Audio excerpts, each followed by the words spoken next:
السلام عليكم ورحمة الله وبركاته.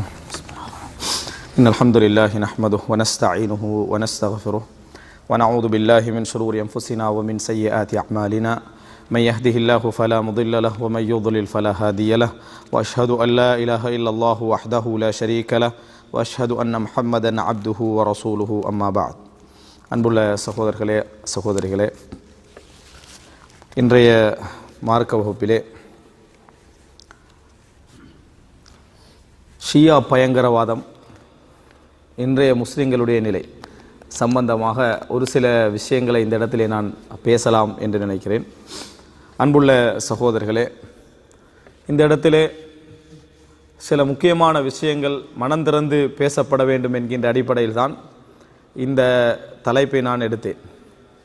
இன்று எல்லோருக்கும் தெரியும், சிரியாவிலே ஹலப் பகுதி மிகவும் பயங்கரமான முறையில் பாதிப்புக்குள்ளாகி பயங்கரமான ஒரு இனப்படுகொலையை என்ன செய்கிறது, அங்கே நடந்து கொண்டிருக்கக்கூடிய ஒரு செய்திகளை நாங்கள் கேட்டுக்கொண்டிருக்கிறோம். அந்த செய்திகள் இரண்டு விதமாக வந்தாலும் பாதிக்கப்பட்டவர்கள் யார்? ஹலப் மக்கள் தான். அது யார் செய்கிறார்கள், எவர்கள் செய்கிறார்கள் என்பது இரண்டாவது அம்சம். ஆனால் பாதிக்கப்படுகின்றவர்கள் ஹலப் மக்கள் என்பதில் சந்தேகம் கிடையாது. இதிலே அதாவது ரஷ்யாவுடைய மீடியாக்கள், அதே போல் ஈரானுடைய பிரஸ் டிவி போன்ற மீடியாக்கள் சொல்லுகின்ற செய்திகள் ஒரு விதமாக இருக்கிறது. அதே போல் நம்ம வளமையாக பார்க்கக்கூடிய பிபிசி, சிஎன்என், அதே போல் அல் ஜசீரா, ஏபிசி இது போன்ற அந்த செய்தி ஸ்தாபனங்களுடைய செய்திகள் ஒரு மாதிரி இருப்பதையும், ட்விட்டர் போன்ற சோசியல் மீடியாக்களுடைய செய்திகளை பார்க்கிற நேரத்தில் இது கடைசி செய்தி என்கின்ற அமைப்பில் நிறைய வீடியோக்களும் எழுத்துக்களும் வரக்கூடிய நிலைமை நாங்கள் பார்த்து கொண்டிருக்கிறோம். இதிலே பொதுவாக நாங்கள் அந்த செய்திகளை பார்க்கிற நேரத்தில் என்ன பெரும்பாலும் எங்கள் உள்ளவர்கள் சொல்கிறார்கள் என்றால், பெரும்பாலும் சவுதி அரேபியாவுக்கு ஏசுறது, இதுதான் நாங்கள் ஹலப் விஷயத்தில் நடந்து கொள்ளக்கூடிய பெரும்பாலானவர்கள் செய்கிற வேலை. என்ன செய்ய, அரசாங்கம் ஒன்று இருந்து வேலையே இல்லை அப்படி என்று நம்ம இந்த அரபு நாடுகளுக்கெல்லாம் ஒரு ஏசக்கூடிய ஒரு நிலையை எங்கள் அதிகமானவர்கள் என்ன செய்கிறோம், பார்க்கிறோம். அப்போது இப்போ நீங்கள் நினச்சிடக்கூடாது, சரி அரபுலகத்துக்கு வக்காலத்து வாங்கத்தான் இப்போ இந்த தலைப்பை என்ன செஞ்சுக்குது, போடப்பட்டிருக்குது அப்படின்னு நினைத்து விட வேண்டாம். இன்றைக்கு நான் பேச நினைக்கக்கூடிய விஷயம், சவுதி அரேபியா சரியான முறையில் பங்களிப்பு செய்ததா, அல்லது ஏன் பங்களிப்பு செய்யவில்லை, அல்லது இந்த போருக்கு பின்னால் சவுதியுடைய லாபங்கள் இருக்கிறதா இல்லையா, அல்லது கத்தாருடைய லாபங்கள் இருக்கிறதா இல்லையா, இது போன்ற விஷயங்கள் நான் இங்கே பேச வரவில்லை. அதை பற்றி நான் இங்கே பேச வரவில்லை. அதில் எங்களுக்கு ஒரு தெளிவான ஒரு நிலைப்பாடு உண்டு. இருந்தாலும் கூட அப்படி பேசுகிற நேரத்தில் பெரும்பாலும் ஒரு முத்திரை குத்தி விடுவார்கள். என்ன முத்திரை குத்தி விடுவார்கள் என்று சொன்னால், நம்ம வெளிநாட்டில் இருப்போம் என்று சொன்னால், இங்கே இல்லாமல் சொந்த ஊரில் இருப்போம் என்று சொன்னால் என்ன சொல்லுவாங்க என்று சொன்னால், வெளிநாட்டிலேருந்து பணம் வருகிறது அப்படின்னு சொல்லுவார்கள். இங்கே இருந்தோம் என்று சொன்னால் அரசாங்கத்துக்கு வக்காலத்து வாங்கி என்ன செய்கிறாங்க, பேசுகிறாங்கன்னு சொல்லுவாங்க. அதனால் நான் அதை பற்றி பேசவில்லை. அதை பற்றி இங்கே அவர்கள் சரியாக நடக்கிறார்களா பிழையா, ஏன் உதவி செய்யவில்லை, அந்த நியாயங்கள் அவநியாயங்கள் எதையும் நான் இங்கே பேச வரவில்லை. ஆனால் மிக ஒரு கவலையான ஒரு விஷயம் நாம் இந்த சமுதாயத்திலே பார்க்கிறோம். அரபு நாடுகள் சம்பந்தமான குறைகள் பேசக்கூடிய, விமர்சனங்கள் பேசக்கூடிய சஞ்சிகைகள், அமைப்புகள், தனிப்பட்ட நபர்கள், அதுவும் சவுதி அரேபியாவில் இருப்பவர்களாக இருந்தாலும் சரி, வெளியே இருப்பவர்களாக இருந்தாலும் சரி, அவர்கள் இந்த நேரத்தில் உண்மையிலேயே நேர்மையானவர்களாக இருந்தால் இன்னொன்றையும் சேர்த்து பேச வேண்டும்.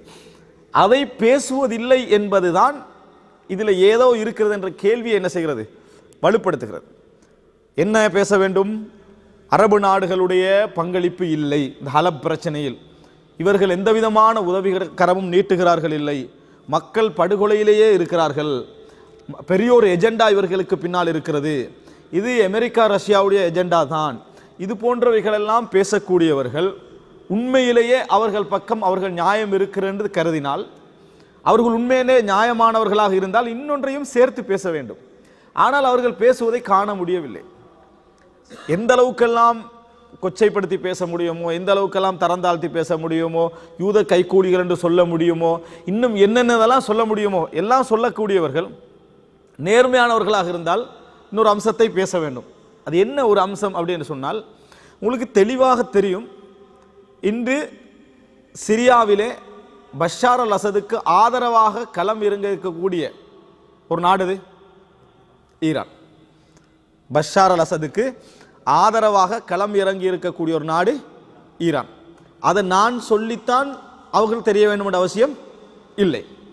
பகிரங்கமாக தெளிவாக குறிப்பாக இந்த 2 நாளைக்கு முன்னால் கூட ஹசன் ரௌஹானி அவர்கள், அதாவது ஈரான் ஜனாதிபதி அவர்கள் தெளிவாக என்ன செய்கிறார்கள், அவர்களுடைய படை அங்கே இருப்பதும் பொருளாதார ரீதியாகவும் இன்னும் அதாவது படை ரீதியாகவும் இராணுவ ரீதியாகவும் முழு உதவியும் நாங்கள் வழங்க என்ன செய்கிறோம், காத்து கொண்டிருக்கிறோம், வழங்கி கொண்டிருக்கிறோம் என்று தெளிவாக அறிவித்த அறிவிப்புகளை எல்லாம் நம்ம என்ன செய்கிறோம், பார்க்கிறோம். ஆனால் நேர்மையானவர்கள் ஆக அவர்கள் இருந்தால் 2 நாட்டையும் சேர்த்து ஏச வேண்டும். எந்த நாட்டையும் சேர்த்து? ஈரானையும் சேர்த்து. ஈரான் என்ன ரஷ்யாவின் அடிவருடி, அமெரிக்காவோட அடிவருடி இல்லையே. அமெரிக்காவுக்கு அடிவரடியாக இருக்கக்கூடாதுன்னு மட்டும்தான் எங்கேயா குர்ஆன் ஹதீஸிக்கா இல்லை. முஸ்லிம் அல்லாமல் இருக்கக்கூடிய மோசமான எல்லா வல்லரசுக்கும் என்ன செய்யக்கூடாது, அடிவரடியாக இருக்கக்கூடாது. அப்போ ரஷ்யாவுடைய அடிவருடி அப்படி என்ற ஒரு வாசகத்தை நீங்கள் எங்கேயாவது காண முடிகிறதா என்றால் இல்லை. அவங்க அப்படி பேசுறத பார்க்க முடியவில்லை. ஈரானும் சிரியாவும் சேர்ந்து இப்படி முஸ்லிம்களுக்கு எதிரான ஒரு கொடுமையை அரங்கேற்றுகிறதே என்ற வசனத்தை என்ன செய்ய முடியவில்லை, காண முடியவில்லை. ஏன் இப்படிப்பட்ட ஒரு மோசமான நாடாக ஈரான் இருக்கிறது காண முடியவில்லை. அதை பற்றி எந்த எழுத்தையும் காண முடியவில்லை. என்ன எழுதுகிறார்கள் அப்படின்னு நீங்க பார்த்தீங்கன்னு சொன்னால் அமெரிக்கா சவுதி, அமெரிக்கா கத்தார், அல்லது மிஞ்சி போனால் ஒரு ரஷ்யா என்ன செய்யறது, எடுத்துக்கொள்றது. ஈரானை பற்றி எந்த பேச்சும் என்ன செய்வதில்லை, எழுத்துக்கள் வருவதில்லை, விமர்சனங்கள் வருவதில்லை, எதுவும் வருவதில்லை பார்க்கிறோம். இது எங்கெங்கெல்லாம் நடக்குதுன்னா இங்கே மட்டுமல்ல, அதாவது நேரடியாக களமிறங்கி போராடி கொண்டிருக்கக்கூடியதை கண்டும் அவங்க அந்த வார்த்தையை பேசுவதற்கு தயாராக இல்லை. யமன் மக்கள் பாதிக்கப்பட்ட நேரம், ஹூதியின்களுடைய அந்த பிரச்சனையால் பாதிக்கப்பட்ட நேரம் களம் இறங்கிச்சது சவுதி அரேபியா. அப்போ என்ன சொன்னாங்க தெரியுமா, எல்லாம் அரசியல் லாபம். களம் இறங்கினாலும் பிரச்சனை, இறங்காட்டியும் பிரச்சனை. அங்கேயே அரசியல் லாபம் என்று சொன்னாங்கன்னா யமனுடைய அந்த புரட்சிக்கு பின்னால இருந்தவர்களே யார், ஈரானியர்கள், ஹூதியூன்கள் என்பவர்கள் ஜெய்தியாக்கல்ல இருந்து யாரெல்லாம் ஷியாக்களுடைய வெறிபிடித்த ஒரு பிரிவாக மாற்றப்பட்டவர்கள் தான் ஹூதியின்கள். அப்ப அதுக்கு பின்னால ஈரான் இருந்தது எல்லாருக்கும் வெட்ட வெளிச்சம். அந்த நேரத்தில் என்ன செய்தார்கள்னா படுகொலை செய்கிறார்கள். இந்த ஆயுத பிசினஸுக்கான ஒரு இதுதான் இங்க என்ன செய்து நடந்து கொண்டிருக்கிறது அப்படி என்று அங்கேயும் பார்த்தீங்கன்னு சொன்னால் ஈரானுடைய வார்த்தை என்ன செய்யல, காணவில்லை. அதை பற்றி எந்த பேச்சுக்களும் பேசப்படவில்லை. அப்படி என்று சொன்னால் இவ்வளவு மினால என்ன செய்து, மினாவிலே அந்த ஒரு கிட்ட ஒரு ஆயிரக்கணக்கானவர்கள் இறந்தார்கள். இந்த தடவை ஹஜ்ஜில் போன வர்ற ஹஜ்ஜில் இறந்தார்கள். இறந்த நேரத்திலே அவங்க ஒரு கிளிப்பை தூக்கி போட்டாங்க. என்னன்னு சொன்னால் ஈரானில் ஒரு மினிஸ்டர் ஒரு வசீர் வார நேரத்தில் அந்த இடத்தை பிளாக் பண்ணினதாகவும் அதனால் சன நெரிசல் ஏற்பட்டதாகவும் அதனால் இறந்ததாகவும் போட்டாங்க.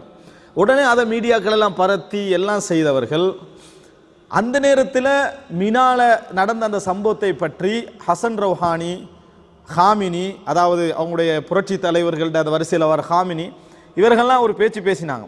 என்ன பேசினாங்கன்னு சொன்னால் சவுதி அரேபியாவுக்கு நிர்வாகம் செய்ய தெரியல, எங்கள்கிட்ட தாங்க, இந்த படுகொலையை என்ன செய்யணும், அப்படி செய்யணும், இப்படி செய்யணும்னு முழுமையாக பேசினாங்க. சவுதி குற்றஞ்சாட்டு நீங்கள் தான் பின்னால் என்ன செய்றீங்க, இதில் இருக்கிறீங்க அப்படின்னு குற்றஞ்சாட்டுது. அந்த நேரத்தில் கூட என்ன பரத்தி விட்டாங்க அப்படின்னு சொன்னால், நான் சொல்ல சவுதி காரணமா இல்லையான்றதை நீங்கள் பேசுவாங்க, அதை விட்டுருங்க. சரி, சவுதியே காரணம், சவுதி திட்டமிட்டு அதாவது மன்னர் அவர்கள் தனது மகனுக்கு என்ன செய்ய போறாரு, அந்த கான்ட்ராக்டெல்லாம் திருப்பி கொடுப்பதற்காக வேண்டி ஒரு பின்லாடின் குரூப்ல ஒரு அவதூறு ஏற்படுத்துவதற்கு தான் இதை செய்தார்கள் திட்டமிட்டு விட்டுட்டாங்க.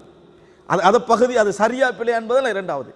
அந்த நேரத்தில் கூட ஈரான் என்னென்ன வசனங்கள் பேசுது என்பதை பற்றி யாரும் என்ன செய்யலை, அவதானித்துக் கொள்ளவில்லை. அதே கால பகுதியில் ஐநால யுஎன்ஓல மீட்டிங் நடக்கிற நேரத்தில் சிரியாவுக்கு ஆதரவாக பகிரங்கமாக ஹசன் ரௌஹானி அசத் அல் பஷாருக்கு என்னது நாங்கள் முழுமையாக ஆதரிக்கிறோம், அவர் இருக்க வேண்டும் என்று சொல்றாரு. இங்கிருந்து போன வெளிகார அமைச்சர் அவர் நீக்கப்பட வேண்டும் என்ன செய்யறாரு, சொல்றாரு. அதெல்லாம் ஒரு நாடகம். யாரு, சவுதி அப்படி சொல்றதுனா நாடகம்னு வச்சுக்கொள்வோம். இவன் சொன்னதுக்கு என்ன விளக்கம், யாரு, பகிரங்கமா யுஎன்னோட இது போகலாம், அடுத்த நிமிஷமே பார்க்கலாமா இல்லையா, நம்மளுக்கு அப்டேட் ஆகிட்டே இருக்கும். அந்த நிமிடம் கூட யாரும் அதை பற்றி பேசவில்லை. அப்போ இது என்ன, நான் சொல்ல வர்ற செய்தியை மட்டும் நீங்கள் புரிஞ்சுக்கோங்க. இதில் சவுதி அரேபியாவோ அரபு நாடுகள் சம்பந்தமான லாப நஷ்டங்கள், அவர்களுடைய எஜெண்டா, அவர்களது பின்னணி, இதை பற்றி நம்ம என்ன செய்யலை, பேசவே இல்லை. அது எங்களுக்கு தேவையில்லை, அது எங்களுக்கு தேவையில்லை. ஈரான் இதில் நேரடியாக தலையிடுவது நிச்சயம் இல்லையா? நிச்சயமான செய்தி. இதை பற்றி நையாண்டி பண்ணுகின்றவர்கள், நக்கல் அடிப்பவர்கள், மோசமாக பேசுகின்றவர்கள் எல்லாம் ஏன் இது பற்றி பேசுகின்றார்கள் இல்லை? இது பெரிய ஒரு கேள்வி. காரணமும் தெரியும், இது ஒரு பெரிய ஒரு கேள்விக்குறியான ஒரு விஷயம். நீங்க பேசி பாருங்க பாப்போம். அது சம்பந்தமா பேச மாட்டான். விமர்சித்தால் அரபு நாடுகளை விமர்சிப்பது, இல்லை என்றால் மௌனமாக இருப்பது. பாராட்டண்டா மட்டும் ஈரான் என்ன செஞ்சுக்கிறது? இரும்பு மனிதர் என்றது அகமது நஜாத்திய. சரியா? எப்படி இரும்பு மனிதர் என்றது இல்லைன்னு சொன்னா ஒன்றும் சொல்லாம இருந்துடுறது. இந்த நிலைமையை நீங்கள் எமக்கிடையிலே வரக்கூடிய எல்லா இஸ்லாமிய சஞ்சி என்று வரக்கூடிய எல்லா இயக்கத்துடைய சஞ்சிகையில இந்த போக்கை நீங்க காணலாம். குர்ஆன் சுன்னா அடிப்படையாக இயங்கக்கூடிய அமைப்புகளுடைய சஞ்சிகைகளில் தவிர்த்து மற்ற எதை எடுத்து, அவர்கள் சூஃபியாக்களாக இருக்கலாம், அல்லது ஜமாத்தே இஸ்லாமியாக இருக்கலாம், அல்லது இஹ்வானுல் முஸ்லிம்களை சார்ந்த முகாம்களாக இருக்கலாம், எல்லோரும் சஞ்சிகையில் இப்படி அணுகுவதை நீங்கள் பார்க்கலாம். நான் இங்கே சொல்லலை, இங்கே சவுதியை பாராட்டுங்க, கத்தாரை பாராட்டுங்க, அரபு நாடுகளை பாராட்டுங்க, அவங்கள நீங்கள் எதுவும் சொல்ல வேணாம், அவங்களுக்கு ஒரு எஜெண்டா இருக்கின்றே வச்சுக்கணும். பிரச்சனை ஈரான் நேரடியாக இது போன்ற இடங்களில் இறங்கி இது போன்ற வேலைகளை செய்வது நிச்சயம் இல்லையா? அல்லது தெளிவாக சொல்ல வேண்டும், ஈரானை பாராட்டுகிறோம், ஈரானை சிரியாவில் அவர்களது பங்களிப்பை நாங்கள் பாராட்டுகிறோம், தீவிரவாதிகளுக்கு எதிராக அவர்களது இதனை பாராட்டுகிறோம், அப்படி என்றாவது சொல்லணுமா இல்லையா? அதுவும் இல்லை. அப்ப என்ன என்ன என்ன அடிப்படையில் இவர்கள் பேசுகிறார்கள் என்கின்ற ஒரு பெரிய கேள்விக்குரிய அன்புள்ள சகோதரர்கள் நம்ம சிந்திக்க வேண்டிய இடத்துல இருக்கிறோம். சரி, இவர்கள் இவ்வளவோடு நிற்கிறாங்களான்னு பார்த்தா அதுவும் அல்ல, இவ்வளவுடன் நிற்கிறார்களா என்று பார்த்தால் அதுவும் இல்லை. சரி, இதோடு நின்றா கூட அவர்களுக்கு ஒரு ஐயம் இருக்கிறது என்று சொல்லலாம். என்ன, ஈரான் ஒரு சிறந்த நாடு தானே, ஏன் இப்படி ஒரு சப்போர்ட் பண்ணிக்கின்றது என்ற ஒரு ஐயத்திலேயாவது அவர்கள் எழுதாம மௌனம் காக்கிறார்கள் என்று சொல்லலாம். அப்படி வச்சுக்கோங்க. ஆனா அப்படியும் அல்ல, அவர்களது குப்பை கூலங்களை எல்லாம் நமது நாட்டிலே இறக்குமதி செய்கிறார்கள். இரண்டாவது, இது அவர்களுடைய குப்பை கூலங்களை எல்லாம் நமது நாட்டிலே இறக்குமதி செய்கின்றவர்கள் இவர்கள் தான். அது ஏன் இறக்குமதி செய்வதற்கான காரணம் என்ன? குப்பை கூலங்கள் நீங்க பார்க்கலாம். இஸ்லாமிய சினிமா அப்படி என்று சொல்லி நமது நாடுகளில் மொழிபெயர்த்து விடப்படக்கூடிய எல்லா சினிமாவும் எங்கே உள்ளது? ஈரானிய சினிமாக்கள். அதைத்தான் டிரான்ஸ்லேஷன் பண்ணி என்ன செய்யறாங்க, நம்ம இதில் போடுறாங்க. ஹசனின் கனவு, விதவை சம்பந்தமான ஒரு மூவி, அதுக்கு பின்னால என்னமெல்லாம் வந்தது, இதுக்கென பக்கமாக ஒதுக்கி யூகேவுடைய ஹாலிவுட்டில் இவர்களுக்கான விருது வழங்கப்பட்டது அப்படின்னு ஈரானுடைய சினிமாக்களை தமிழில் டிரான்ஸ்லேஷன் பண்ணி அதனுடைய விஷயங்களை புகழ் மாலை பொழியக்கூடிய அளவிலான கட்டுரைகள் ஆதாரபூர்வமாக நம்ம ஸ்கேன் பண்ணி ஆதாரபூர்வமாக வச்சுக்கிறோம். இந்த வருஷம் என்ன, முந்தின வருடம் என்ன, அதுக்கு முந்தின வருடம் என்ன, அதுக்கு முந்தின வருடம் என்ன சொல்லி தொடர்ந்து இவங்க என்ன செய்கிறாங்க என்று. ஏன் இந்த சினிமாக்களை இங்கே மார்க்கெட் பண்ணுற அளவுக்கு என்ன இருக்குது, என்ன சொல்ல வருகிறார்கள்? அன்புள்ள சகோதரர்களே, நம்ம அவதானமாக இருக்க வேண்டிய விஷயம். இப்படி பேசுவதனுடைய எந்த பின்னணியும் எனக்கு இல்லை. முதலாக ஏனென்றா பின்னணியை போட்டு தான் எல்லா முன்னணியும் இல்லாமக்கிறது. அன்புள்ள சகோதரர்கள், இதில் பேச வேண்டிய எந்த பின்னணியும் இல்லை, இதில் எனக்கு எந்த லாப நஷ்டங்களும் இல்லை. ஆனால் நாங்கள் ஏமாற்றப்படக்கூடாது, இதுதான் மிக முக்கியம். இதுக்கு இந்த மாதிரிய, அதாவது ஒரு ஈரானை பற்றி ஒரு நல்லெண்ணத்தின் காரணமாக அவர்கள் ஏன் இப்படி செயல்படுகிறார்கள், ஐயப்பாட்டின் காரணமாக இவர்கள் எழுதாமல் இருக்கிறார்கள் என்றால் அது ஒரு புறம் வைக்கலாம். ஆனால் அவர்களுடைய சினிமாக்களை நமது நாட்டில் இறக்குமதி செய்வதும், அவர்களுடைய நூல்களை தமிழில் மொழிபெயர்த்ததும், லிபியா ஜனாதிபதியாக இருந்துட்டு சர்வாதிகாரியாக இருந்துட்டு மரணிச்சவர் யாரு? கடாஃபி. அவர் ஒரு புக் எழுதினார்கள், கிதாபுல் அக்பர் என்று, கிரீன் புக். அதை தமிழில் பசுமை நூல் என்று சொல்லி மொழிபெயர்த்து பச்சை கலர் அட்டையில் பச்சை எழுத்தில் அந்த புக்கை போட்டாங்க. இதை யார் நீங்க மொழிபெயர்த்திருப்பாங்கன்னு நினைக்கிறீங்க? இதை மொழிபெயர்க்கிறதுக்கு தமிழில் யார் இருக்கிறாங்க? நிச்சயமாக நீங்க யாருன்னு அடையாளம் கண்டுகொள்வீங்க. இது இப்படி மொழிபெயர்த்து கொண்டு வந்து விடுவதற்கான என்ன பின்னணி? இது போன்றவைகள் எல்லாம் மொழிபெயர்த்து கொண்டு வந்து விடுவதற்கான ஹுமைனியுடைய வீதி அப்படி என்று சொல்லி நம்ம தமிழ்நாட்டில் இருப்பதற்கும் இலங்கையில் ஹுமைனி வீதி என்று இருப்பதற்கும் யார் காரணம்? அங்கே என்ன நம்ம ஷியாக்கள் ஆகிக்கிறாங்க? இல்லை, நம்ம கண்ட ஷியாக்கள் குறவாங்க. ஆனால் ஹுமைனி வீதி என்று சொல்லி வீதி உருவாகுவதற்கும் இலங்கையிலும் இருக்குது, தமிழ்நாட்டில் இருக்குது. ஹுமைனி தெருவென்று உருவாகுவதற்கும் காரணமானவர்கள் யார்? யார் இந்த ஹுமைனி? அவர் என்ன இஸ்லாமிய சமுதாயத்துக்கு என்னென்ன கிரந்தங்கள் கொடுத்துட்டு போனார், என்ன அறிவை வளர்த்துட்டு போனார் என்பதெல்லாம் ஒரு பெரிய ஒரு செய்தியாக இந்த மக்களுக்கு. இன்றைக்கு நம்ம நாட்டில் உள்ள மக்கள் இமாம் ஹுமைனி அப்படின்னு பேசுவார்கள். இமாம் ஹுமைனி என்ன இமாமத்து செஞ்சாரு அப்படின்றத நான் உங்களுக்கு சொல்றேன். இது போன்றவைகளை தமிழில் கொண்டு வந்து சேர்த்தவர்கள் யார்? ஏன் இவர்களுக்கு அப்படியான ஒரு நிலைமை இருந்தது? இது இரண்டாவது அம்சம். அப்ப சாதாரண அது மட்டும் கொண்டு வந்து சேர்க்கல, இதையும் கொண்டு வந்து சேர்த்திக்கிறாங்க. எது? சினிமா, ஹுமைனி சம்பந்தமான செய்திகள். நம்ம நாட்டில் உள்ள மக்களுக்கு, பெரும்பாலும் தமிழ் உள்ள மக்களுக்கு இப்போ சவுதியில் யார் என்றது வேணுமெண்டா கொஞ்சம் ஓரளவு தெரியலாம். தலைவராகிக்கிற மன்னராகிக்கிறேன் அது கூட தெரிய வாய்ப்பு குறவு நிறைய பேருக்கு. ஆனால் கன்ஃபார்மாக ஈரானில் யாருன்றதை அடிக்கடி தெரியப்படுத்திக்கின்றிருக்கிறது அவங்க தான். அஹ்மதி நஜாதி என்ற பேர் வந்து எங்களோட மக்கள் அவர்களுடைய ஈரானிய பத்திரிகைகளை பார்த்தாலும் படிக்கலை. லெபனானில் யாருன்னு கேளுங்க தெரியாது, ஓமானில் யாருன்னு கேளுங்க தெரியாது, யமனில் யாருன்னு கேளுங்க தெரியாது, இங்குள்ளவங்களுக்கு இல்லை நம்ம நாட்டில் உள்ளவங்க கேளுங்க, கத்தாரில் யாருன்னு கேளுங்க தெரியாது, துருக்கியில் யாருன்னு கேட்டாலும் தெரியாது, எகிப்தில் யாருன்னு கேட்டாலும் தெரியாது. ஈரானில் யாருன்னு அவங்களுக்கு தெரியும். அஹ்மது நஜாதி என்பார்கள் அல்லது ஹசன் ரௌஹானி என்பார்கள். காரணம், கொண்டு போய் சேர்த்துருவாங்க.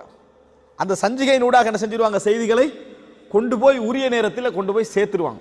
இரும்பு மனிதர் அமெரிக்காவுக்கு அஹ்மது நஜாதி எழுதிய கடிதம், அது யாருக்கு கிடைக்காட்டி அவங்களுக்கு கிடைச்சிடும் அப்படின்ற ஒரு சஞ்சிகை என்ன செய்வாங்க? அந்த சஞ்சிகையில் கட்டுரை போடுவார். அதே கடிதத்தை இங்கே யாராவது எழுதிட்டாங்கன்னு சொன்னால் எல்லாம் ஒரு எஜெண்டா தான், எல்லாம் ஒரு எஜெண்டா தான்ன்றது. காரணம், அதாவது பகிரங்கமாக விமர்சிக்கக்கூடிய வேலைகளை யார் செய்வாங்க?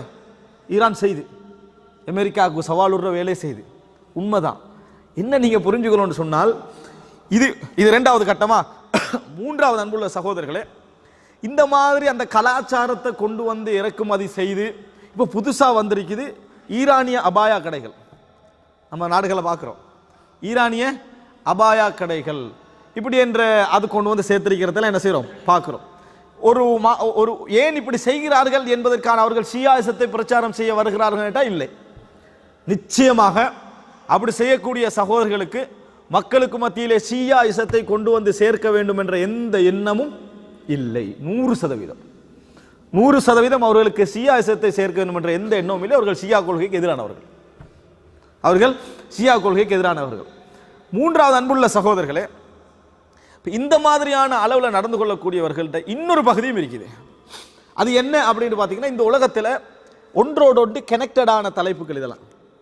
என்ன அப்படின்னு சொன்னால், பொருளாதார ரீதியாக ஒரு பெரும் பிரச்சனை நடந்தது கார்ல் மார்க்ஸுக்கு பின்னால். அது என்ன பிரச்சனை? கேபிட்டலிசம், கம்யூனிசம், முதலாளித்துவம். அதே போல என்ன தமிழ் என்ன சொல்லுவோம்? கம்யூனிசத்துக்கு பொது உடைமைவாதம். சரியா? இந்த ஒரு பிரச்சனை நடந்தது. இதுக்கு கிழக்கு நாடுகள் இருக்குது. கிழக்கு நாடுகள் பெரும்பாலும் எதில் இருக்கும்? என்ன? பொது உடைமைவாதம், கம்யூனிசம் சித்தாந்தத்தில் இருக்கும். ஏன்னா அங்கதான் அது பிறப்பிடம். மேற்கு நாடுகள் எதில் இருக்கும்? முதலாளித்துவம், கேபிட்டலிசம். எங்கேயாவது அங்க கம்யூனிசம் இருந்தது என்று சொன்னால், கியூபா மாதிரி, அதுக்கு இதுக்கும் பிரச்சனை இருக்கும். விளங்கிட்டா? அதுக்கு இருக்கும் பிரச்சனை இருக்கும். இது இயல்பு. எனவே அமெரிக்காவுக்கு மேற்கு பகுதியில் நான் தான் தலைவர், ரஷ்யாவுக்கு கிழக்கு பகுதியில் நீ தலைவர் ஆயிருக்க, சைனாவோட உடன்படிக்கையெல்லாம் பிரச்சனையெல்லாம் இல்லை. இங்கே நீ தலையிடக்கூடாது, அங்கே நான் தலையிடக்கூடாது என்ற மாதிரி ஒரு அதாவது எழுதி வைக்காத ஒரு எஜெண்டா ஒன்று இருக்குது. இப்போ உலகம் எப்படி பார்க்குதுன்னா, சவுதி கேபிட்டலிச ஆதரவாளர், ஈரான் கம்யூனிச ஆதரவாளர். எப்படி? ஈரான் கம்யூனிச ஆதரவாளர். கேபிட்டலிச ஆதரவாளர்கள் எல்லாம் மன்னராட்சிக்கு அங்கீகரிப்பாங்க, சர்வாதிகாரி ஆட்சிக்கு எல்லாத்துக்கும் அங்கீகரிப்பாங்களாம். ஆனால் கம்யூனிச ஆதரவாளர்கள் என்னதான்? ஜனநாயகம், அங்கே எலெக்ஷன் எல்லாம் என்ன செய்யும்?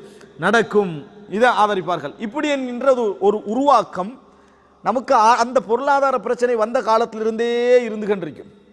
நமது நாடுகளில் எது கம்யூனிஸ்ட் சார்பான கட்சிகளாக இருக்குமோ அவர்களுக்கு இவர்களுக்கு நல்ல ஒரு ஒற்றுமை இருக்கும். இந்த மாதிரி இறக்குமதி செய்கின்றவர்களுக்கும் கம்யூனிச சித்தாந்தம் சார்பான அமைப்புகளுக்கும் இவர்களுக்கு என்ன செய்யும்? அதை எடுத்து எழுதுவார்கள், அவர்களை பாராட்டுவார்கள், அவர்களை ஆதரிப்பார்கள் என்கின்ற ஒரு நிலை என்ன செய்யும்?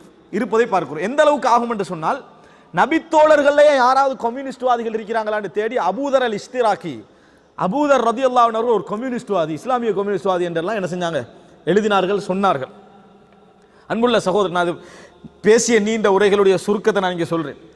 அப்படி என்றால் இதுக்கு பின்னால இன்னொன்றும் இருக்கிறவர், மூணாவது ஒன்று, ஏதோ ஒரு அந்நியர்களுடைய ஒரு கொள்கையும் இதில் என்ன செய்து சம்பந்தப்பட்டிருப்பதை பார்க்கிறோம். அதனால் எப்பொழுதும் ஈரான் அமெரிக்காவுக்கு எதிர்ப்பை காட்டிக்கொண்டாலும் எதுக்கு தொடர்பாக இருப்பாங்க, ரஷ்யாவுக்கு தொடர்பாக இருப்பாங்க. சவுதி அரேபியா கொஞ்சம் ரஷ்யாவுக்கு ஆதரவு காட்டுற மாதிரி விளங்கினா அமெரிக்கா கொஞ்சம் சவுதிக்கு எதிர்ப்பு காட்டுற மாதிரி என்ன செய்வான், ஏதாவது செய்வான். இது உலகத்தில் நம்ம நடந்து கொண்டு வரக்கூடிய ஒரு சில விஷயங்களை நாம் என்ன செய்கிறோம், பின்னணியில் பார்க்கிறோம். எனவே இதுக்கு பின்னால ஒரு விஷயம் மட்டுமல்ல இங்கே சம்பந்தப்பட்டிருப்பதை நம்ம புரிந்து கொள்ள வேண்டும். அன்புள்ள சகோதரர்களே, நான் இன்ஷா அல்லாஹ் இது உங்களோட கையில் தரேன், நீங்கள் யாராவது ஃபோட்டோ காப்பி அடிச்சு என்ன செய்யுங்க எடுத்துக்குது. நான் தொடராக எழுதிய ஒரு கட்டுரை 2வது பாகம்.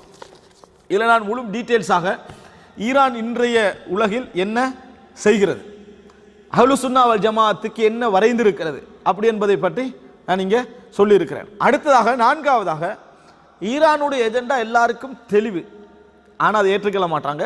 என்ன அப்படின்னு சொன்னால், ஈரான் வல்லரசாக இருந்த ஒரு நாடு, பாரசீகம். ஹதீஸ்களை நம்ம என்ன படிக்கிறோம், அல் ஃபாரிஸ வர்ரூம், ரோம பாரசீகம். ரோம பாரசீகம் அது யாரை சொல்றது, ஈரான், ஈராக், இன்றைக்குள்ள பஹ்ரைன், அஹ்சா, இதெல்லாம் எனது சேர்த்து சொல்லப்படுவதாக அவர்கள் என்ன செய்வார்கள், சொல்வார்கள்.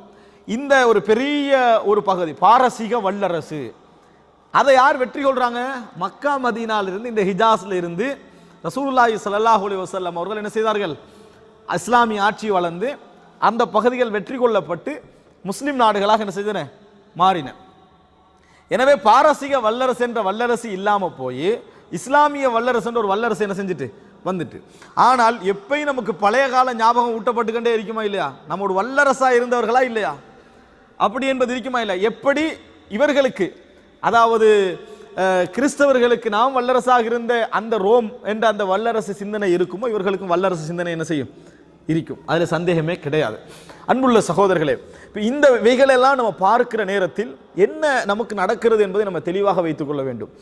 இவர்கள் ஏன் ஈரானை பற்றி எழுத மறுக்கிறார்கள், கூடுதலான விமர்சனம் மிகவும் அழுத்தமாக வந்த நேரத்தில் இலங்கையிலே ஜமாத்தே இஸ்லாமியுடைய அல் ஹசனாத் சஞ்சிகையிலே அவர்கள் எழுதுகிறார்கள். என்ன எழுதுகிறாங்கன்னு சொன்னால், இலங்கை ஜமாஅத்தே இஸ்லாமி ஷியா இசத்தை ஆதரிக்கிறதா, இலங்கை ஜமாஅத்தே இஸ்லாமி ஷியா இசத்தை ஆதரிக்கிறதா என்று ஒரு கட்டுரை எழுதினார்கள்.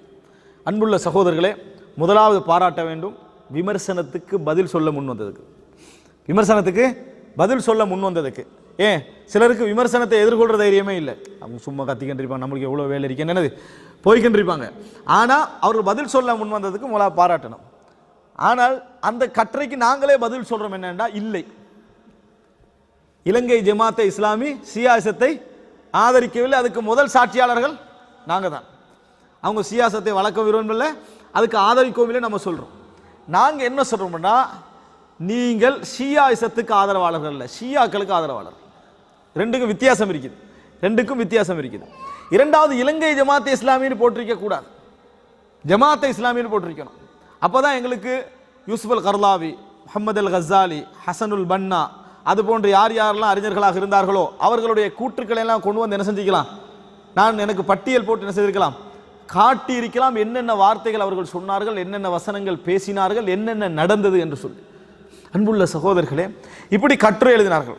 ஆனால் அதாவது இஸ்லாத்தின் அடிப்படையை நோக்கிய தவறான அணுகுமுறைகள் என்ற ஒரு தொடரில் நான் எடுத்து காட்டினேன். 2000கள் அல்லது 90களில் வந்த இலங்கை அல் ஹசனாத் என்ற சஞ்சிகையில் முஹர்ரம் மாதத்தில் ஆசிரியர் கட்டுரை வருது. முஹர்ரம் மாதத்தில் ஆசிரியர் கட்டுரை எப்படி எழுதினாங்க தெரியுமா? ஹுசைன் ரதியல்லாஹு அன்ஹு அவர்களுடைய ஞாபகத்திலே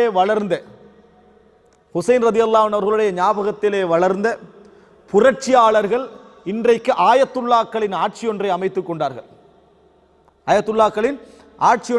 கொண்டார்கள். மன்னர்களுக்கே அடிமைப்பட்டு பழகிய நம் சமுதாயம் இன்னும் அடிமைப்பட்டே பழகி இருக்கிறது. இந்த வசனம் முஹர்ரம் மாதத்தில் உங்களுக்கு என்ன சொல்லுது? முஹர்ரம் மாதத்தில் இந்த வசனம் உங்களுக்கு என்ன செய்தி சொல்லுது? முஹர்ரம் மாதத்தில் அவங்க செய்யக்கூடிய அத்தனை கூத்தும் சரியானு தான் சொல்லுது. முஹர்ரம் மாசத்தில் தலையை வெட்டிக்கிறது, அடிச்சுக்கிறது, ரத்தத்தை வடிச்சுக்கிறது, இதெல்லாம் யாருடைய ஞாபகத்தில் வளர்ந்தவர்கள்? ஹுசைன் ரதியல்லாஹு அன்ஹு அவர்களுடைய ஞாபகத்திலேயே வளர்ந்தவர்கள் யாருடைய ஆட்சி? ஆயத்துல்லாக்களின் ஒரு ஆட்சி ஒன்றை அமைத்துக் கொண்டார்கள். ஆனால் நாங்க வந்து ஞாபகத்தில் வளரல. யாரு? அஹ்லு சுன்னாக்கள். எங்களுக்கு ஹுசைன் ரதியல்லாஹு ஞாபகம் இல்லை. ஏன்னா முஹர்ரம் மாதத்தில் நம்ம தலை உடைக்கிறது இல்லையே, அதனால நம்மளுக்கு அந்த ஞாபகம் இல்லை. நாங்க என்ன செஞ்சிட்டோம்? மன்னர்களுக்கு அடிமைப்பட்டு பழகி பழகி எங்க போயிட்டோம்? அப்படியே இன்னும் இருந்துட்டு இருக்கிறோம். இங்க ஆயத்துல்லா இல்லையே, இங்க இவர் தானே ஆளு சூத்தான் நினைக்கிறாரு. அதனால இப்படி ஒரு கற்றை எழுதினா இது வந்து எதுக்கான ஆதரவு? இது வந்து இன்றைய ஷியாவை ஆதரிக்கிற மாதிரி உங்களுக்கு விளங்கலையா? ஈரானை ஆதரிக்கிற மாதிரி விளங்கலையா? எப்ப ஏன் லேட் ஆகி கற்றை எழுதுறீங்க? யூசுப் கர்லாவி அவர்கள் ஒரு அறிக்கை விட்டார் 86 வயதுக்கு பின்னால. என்ன விட்டாரு? ஹும் ஹதாவுனி, அவர்கள் என்னை ஏமாற்றி விட்டார்கள். யாரு? ஷியாக்கள் ஏமாற்றி விட்டார்கள்னா உண்மையிலேயே சுன்னாவையும் ஷியாக்களையும் இணைத்து ஒரு பெரிய ஒரு பலமான ஒரு சமுதாயமாக எதிர்க்க வேண்டும் என்று அவர் நினைச்சார் தான். அதில் மாற்று கருத்து இல்லை. அந்த எண்ணங்களுக்கு பின்னால் அவருக்கு இந்த இஸ்லாமிய சமுதாயத்தில் ஒரு நல்லெண்ணம் தான் என்ன செஞ்சது இருந்தது, சந்தேகமே கிடையாது. ஆனால் ஷியா எப்பயும் ஷியா தான், ஷியா எப்பயும் ஷியா தான். இது அனுபவப்பட்டு விட்டு யூசுப் அல் கர்லாவி அவர்கள் அதை சொல்லி இருக்க தேவையில்லை. ஏன்? முதலாவது அனுபவப்படுறவர் அல்ல அவர். இதுக்கு முன்னால் அனுபவப்பட்ட பல இஸ்லாமிய அறிஞர்கள் இருக்கிறார்கள். அதில் ஒருவர் இமாம் இப்னு தைமியா. நான் அடிக்கடி அந்த வார்த்தையை சொல்லுவேன். என்ன காரணம்? ஈராக்கிலே யூதர்களுக்கு ஒரு ஆட்சி ஒன்று இருந்திருந்தால் அதன் முதல் ஆதரவாளர்களாக ஷியாக்கள் இருந்திருப்பார்கள். ஒகான லகான அக்பர் அவானிஹி ஷியா, அதில் சந்தேகமே கிடையாது. பண்புள்ள சகோதரர்களே, இதில் நீங்கள் பார்க்கலாம், இவர்கள் அதாவது ஹுமைனி தனது ஒரு நிறைய கூற்றுக்களை சொல்லிக்கிறேன். ஒரே ஒரு கூற்றை நான் உங்களுக்கு இந்த இடத்துல ஞாபகப்படுத்துகிறேன். அவரது நூலில் என்ன சொல்றார் என்று சொன்னால், அதாவது இஸ்லாமிய சமுதாயத்தை பற்றி அவர் சொல்லக்கூடிய ஒரு முக்கியமான ஒரு அம்சம் என்னன்னு சொன்னால், உங்களுக்கு தெரியும் அப்பாசிய ஹிலாஃபத் வீழ்த்தப்பட்டது. முதலாவது அப்பாசிய ஹிலாஃபத், அதுக்கு வீழ்த்தப்பட்டதில் தூசி என்பவர் மிகவும் பங்களிப்பு செய்தார் அப்படின்றத பார்க்குறோம் நம்ம. அதாவது இந்த ஷியாக்கள் இனத்தை சார்ந்தவர். ஹோலாக்கோவுடைய தலைமையில் தான் அந்த மிக மோசமான அந்த படுகொலை நடந்தது. 5 லட்சம் அஹ்லு சுன்னாக்கள் கொல்லப்பட்டார்கள், 600 நீதிபதிகள் கொல்லப்பட்டார்கள், ஹலீஃபா கொல்லப்பட்டார். கூப்பிட்டு வச்சு கொண்டாங்க. அதுக்கு காரணம், கூப்பிட்டு வச்சு யாரை கொள்ளலாம் தெரியுமா? நம்ம நம்பினா மட்டும்தான் கொள்ளலாம். பக்கத்தில் உள்ள நம்பி நம்ம மனைவி அழைச்சா போவோம், பிள்ளைகள் அழைத்தால் போவோம், நல்ல மெய்ப்பாதுகாவலராக இருக்கிற போவோம். ஆட்சியில் அந்த குரூப் இருக்கட்டுமே பக்கத்தில் வச்சுட்டு இருந்தார் இவர். யாரு? இந்த ஹலீஃபா. பக்கத்தில் வச்சிருந்ததுக்கு கொடுத்த ரிசல்ட், அவங்க கொடுத்ததன் காரணமாக அவர்களை என்ன செஞ்சாங்க? கண் முன்னால கொண்டு அந்த ஹிலாபத்தை வந்து கடுமையான முறையில் பாதிக்க செஞ்சாங்க. இவர் என்ன சொல்றாரு அப்படி என்று சொன்னால், யாரு? ஹுமைனி அவர்கள் என்ன சொல்கிறார்கள் அப்படி என்று சொன்னால், நாங்கள் வந்து இழந்துட்டோமா, அந்த மாதிரியான தியாகிகளை இப்பொழுது நாங்கள் இழந்து விட்டோம், அதனால் அப்படிப்பட்டவர்களுடைய உதவி எங்களுக்கு வேண்டும் என்று சொல்றார். என்ன வசனம் சொல்றார் என்று சொன்னால், இரத்த வரலாற்றுக்கு காரணமானவர்களை இந்த ஷியாக்கள் என்பதை நாம் விளங்கிக்கொண்டு இப்னு அல்கமி, அபு நுசைர் அத்தூசி போன்றோரை நாம் இழந்து விட்டோம். இந்த 2 பேர் பங்களிப்பாற்றியவர்கள். இது 2 பேரை நாம் இழந்து விட்டோம். யார் சொல்றாரு? ஹுமைனி சொல்றாரு. பேர் சொல்லுங்க. இப்னு அல்கமி, அபு நுசைர் அத்தூசி போன்றோரை நாம் இழந்து விட்டோம் என்று ஹுமைனி தனது ஹுக்கூமத்துல் இஸ்லாமியா என்ற நூலில் 127வது பக்கத்தில் என்ன செய்யறாரு? சொல்றாரு. ஹுக்கூமத்துல் இஸ்லாமியா என்ற நூலில் சொல்றாரு. இப்போ அவர்களை இழந்து விட்டோம் என்று சொல்ற ஒரு ஹுமைனி நம்மளுக்கு இமாமா காட்டினா இது எப்படி தெரியுமா இருக்குது?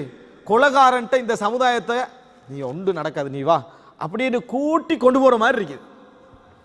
நீ ஒன்றும் நடக்காது, பயப்படாம, அவர் இமாம் தான் அப்படி என்று சொல்ல, ஒரு ஷியாவே, ஷியா நம்ம முஸ்லீமா இல்லையா, நீ பா கூட்டிட்டு போய் களத்தை கொடுத்து கொல்ல வைக்கிற வேலை தான் இவர்கள் செய்தது. துரோகிகளாக இருந்த இஸ்லாமிய வரலாற்றில் இவர்கள் வந்து துரோகம் செய்ததுதான் அதிகம். இவர்கள் துரோகம் செய்ததுதான் அதிகம் என்பதை புரிந்து கொள்ள வேண்டும். நான் எல்லா பொதுமக்களையும் சொல்லல, நிறைய நல்ல பொதுமக்கள் இருக்கிறார்கள். எஜெண்டாலாம் மேலுக்குள்ளவங்களுக்கு தானே, நிறைய நல்ல பொதுமக்கள் இருக்கிறார்கள். ஆனால் இந்த கொள்கையில வாழக்கூடியவர்களை சொல்கிறேன், அன்புள்ள சகோதரர்களே. அதனால் அஹ்லு சுன்னாவுக்கு எங்க பாதிப்பு நடந்தாலும், எங்க அநியாயம் நடந்தாலும் தைரியமாக இறங்கி என்ன செய்வார்கள்? இவர்கள் வேலை செய்வார்கள். இவர்களுடைய இன்றைய நவீன ஒரு செயல்பாடுகள் ஒன்றுதான் ஃபைலகுல் குதுஸ் அப்படி என்று சொல்லி ஒரு இராணுவ பிரிவை வச்சுக்கிறாங்க. என்ன பேர்? ஃபைலகுல் குதுஸ் என்ற ஒரு இராணுவ பிரிவை வைத்திருக்கிறாங்க. அவர்கள் ஈரானுக்கு வெளியே செயல்படக்கூடியவர்கள். இது நம்ம சொல்லதில்லை, அவர்களை ஏற்றுக்கொண்டது, அவர்களே ஏற்றுக்கொண்டது ஃபைலகுல் குதுஸ். இந்த அமைப்பினர்கள் இவர்கள் யார் அப்படி என்று சொன்னால், ஈரான்ல புரட்சி நடந்தது, இந்த புரட்சியுடைய பாதுகாவலர்கள். அந்த இராணுவர்கள், நாட்டுக்கென்று ஒரு இராணுவம் இருக்கும். இவங்க அவர்கள் அல்ல. இவர்கள் யார் என்று சொன்னால், அதாவது ஜெய்சுஸ் சௌரா அல் ஈரானியா, ஈரானியாவுடைய, அதாவது ஈரானுடைய புரட்சியுடைய அந்த படையினர். இவங்க தான் இப்போ அங்கே இறங்கி என்ன செய்கிறாங்க, செயல்பட. அவங்க எல்லைக்கு வெளியே போராடக்கூடியவர்கள், எல்லைக்கு வெளியே போராடக்கூடியவர்கள் தான் இவர்கள். இன்றைக்கு இறங்கி போராடி கொண்டிருக்கக்கூடியவர்கள் அவர்கள் தான். இதில் மிக முக்கியமான ஒரு செய்தி என்னென்னா, ஈரான் இதை கள்ளத்தனமாக தான் செய்தியதுக்கு ஒரு பெரிய ஆதாரம். ஈரானுடைய அதை தொடர்ச்சியாக நம்ம பார்த்து வரணும். முதலாவது, எங்களுக்கும் சிரியாவுடைய பிரச்சனைக்கு சம்பந்தம் இல்லைன்னு சொன்னாங்க 2010க்கு பிறகு ஆரம்பங்களில். இதை நீங்கள் பார்க்கலாம், இன்றைக்கும் இருக்குது இந்த சேனலில். ரெண்டாவது என்ன சொன்னாங்கன்னா, கண்டுபிடிச்சிட்டாங்க. இப்போ பிடிக்கிற பிரச்சனைகள் நடக்கிறதுல 5-6 பேர் அகப்படுவாங்களா இல்லையா, அகப்பட்டதில் கண்டுபிடிச்சு அது பொருளாதார உதவிக்காக இருக்கக்கூடிய கொஞ்சம் பேர் தான் அப்படின்னு ரெண்டாவது மெசேஜ். மூன்றாவது என்ன செஞ்சாங்கன்னு சொன்னால், பகிரங்கமாகவே ஆம் இருக்கிறார்கள் தான், நாம் தேவைப்பட்டால் என்ன செய்வோம், உதவி செய்வோம் என்று மேற்கத்திய உலகத்துக்கு ஒரு செய்தி கொடுக்குறாங்க. அதுதான் விஷயம். என்ன செய்தி அப்படி என்றால், சிரியா சம்பந்தமான எந்த பேச்சுவார்த்தையில நீ என்னை தவிர்க்க இயலாது. சிரியா சம்பந்தமான எந்த பேச்சுவார்த்தையிலையும் என்னை தவிர்க்க முடியாது.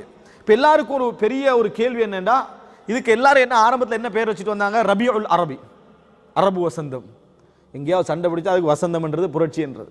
இதுக்கு என்ன பேர், ரபியுல் அரபி. அதுக்கு தான் ஈரானிய புரட்சி 1979 ஷாவை போட்டு, ஷா மன்னனை போட்டுட்டு புரட்சி நடந்த உடனே புரட்சி சவுண்டு தான் தெரியும், இஸ்லாமிய புரட்சி என்று சொல்லி எல்லாத்துலையும் போட்டு இறங்கி பெரும் டீம் உண்டு, அஹ்லு சுன்னா வல் ஜமாஅத் டீம் உண்டு. 1979 அங்கே போய் இறங்கிச்சு. ஆனால் சட்டையாப்பில் என்ன சொன்னார் தெரியுமா, இங்கே ஆட்சி இத்னை அஷரியா, ஷியாக்களுக்குரிய ஆட்சி தான் இங்கே என்ன செய்யும், இமாமியத் ஆட்சி தான் இங்கே நடக்கும். அதுவும் அன்றைக்கே விளங்கிட்டு, அன்றைக்கே நிறைய பேர் என்ன செஞ்சு அறிவிச்சுட்டாங்க. இது என்னது 5வது மதுஹபாக சொல்லி அதை சொன்னாங்க. நீங்களே இருக்கலாம், ஆனால் இந்த மதுஹபோட ஆட்சி தான் நடக்குது, ஜாஃபரியா மதுஹப். அதை எங்களுக்குள்ள கொண்டு வரதுக்கு நிறைய பேர் ட்ரை பண்ணாங்க. நம்ம நாடுகள் அந்த அன்றைய வரலாறு உள்ள உங்களுக்கு தெரியும், ஜாஃபரியாவை 5வது மதுஹபா சேர்க்கணும் அப்படின்னு சொல்லி கொண்டு வர ட்ரை பண்ணாங்க.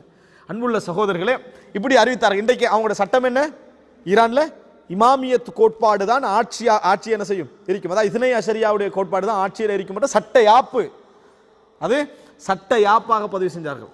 அன்புள்ள சகோதரர்களை, இப்படி புரட்சி என்ற சவுண்டு கேட்டால் என்ன செஞ்சிருவாங்க, எங்க ஒரு புரட்சி என்ற ஒரு சவுண்டு வந்தாலும் உடனே போய் இறங்கிறார். அதுக்குனால பேர் வச்சாங்க ரபியுல் அரபி, அரபு வசந்தம்.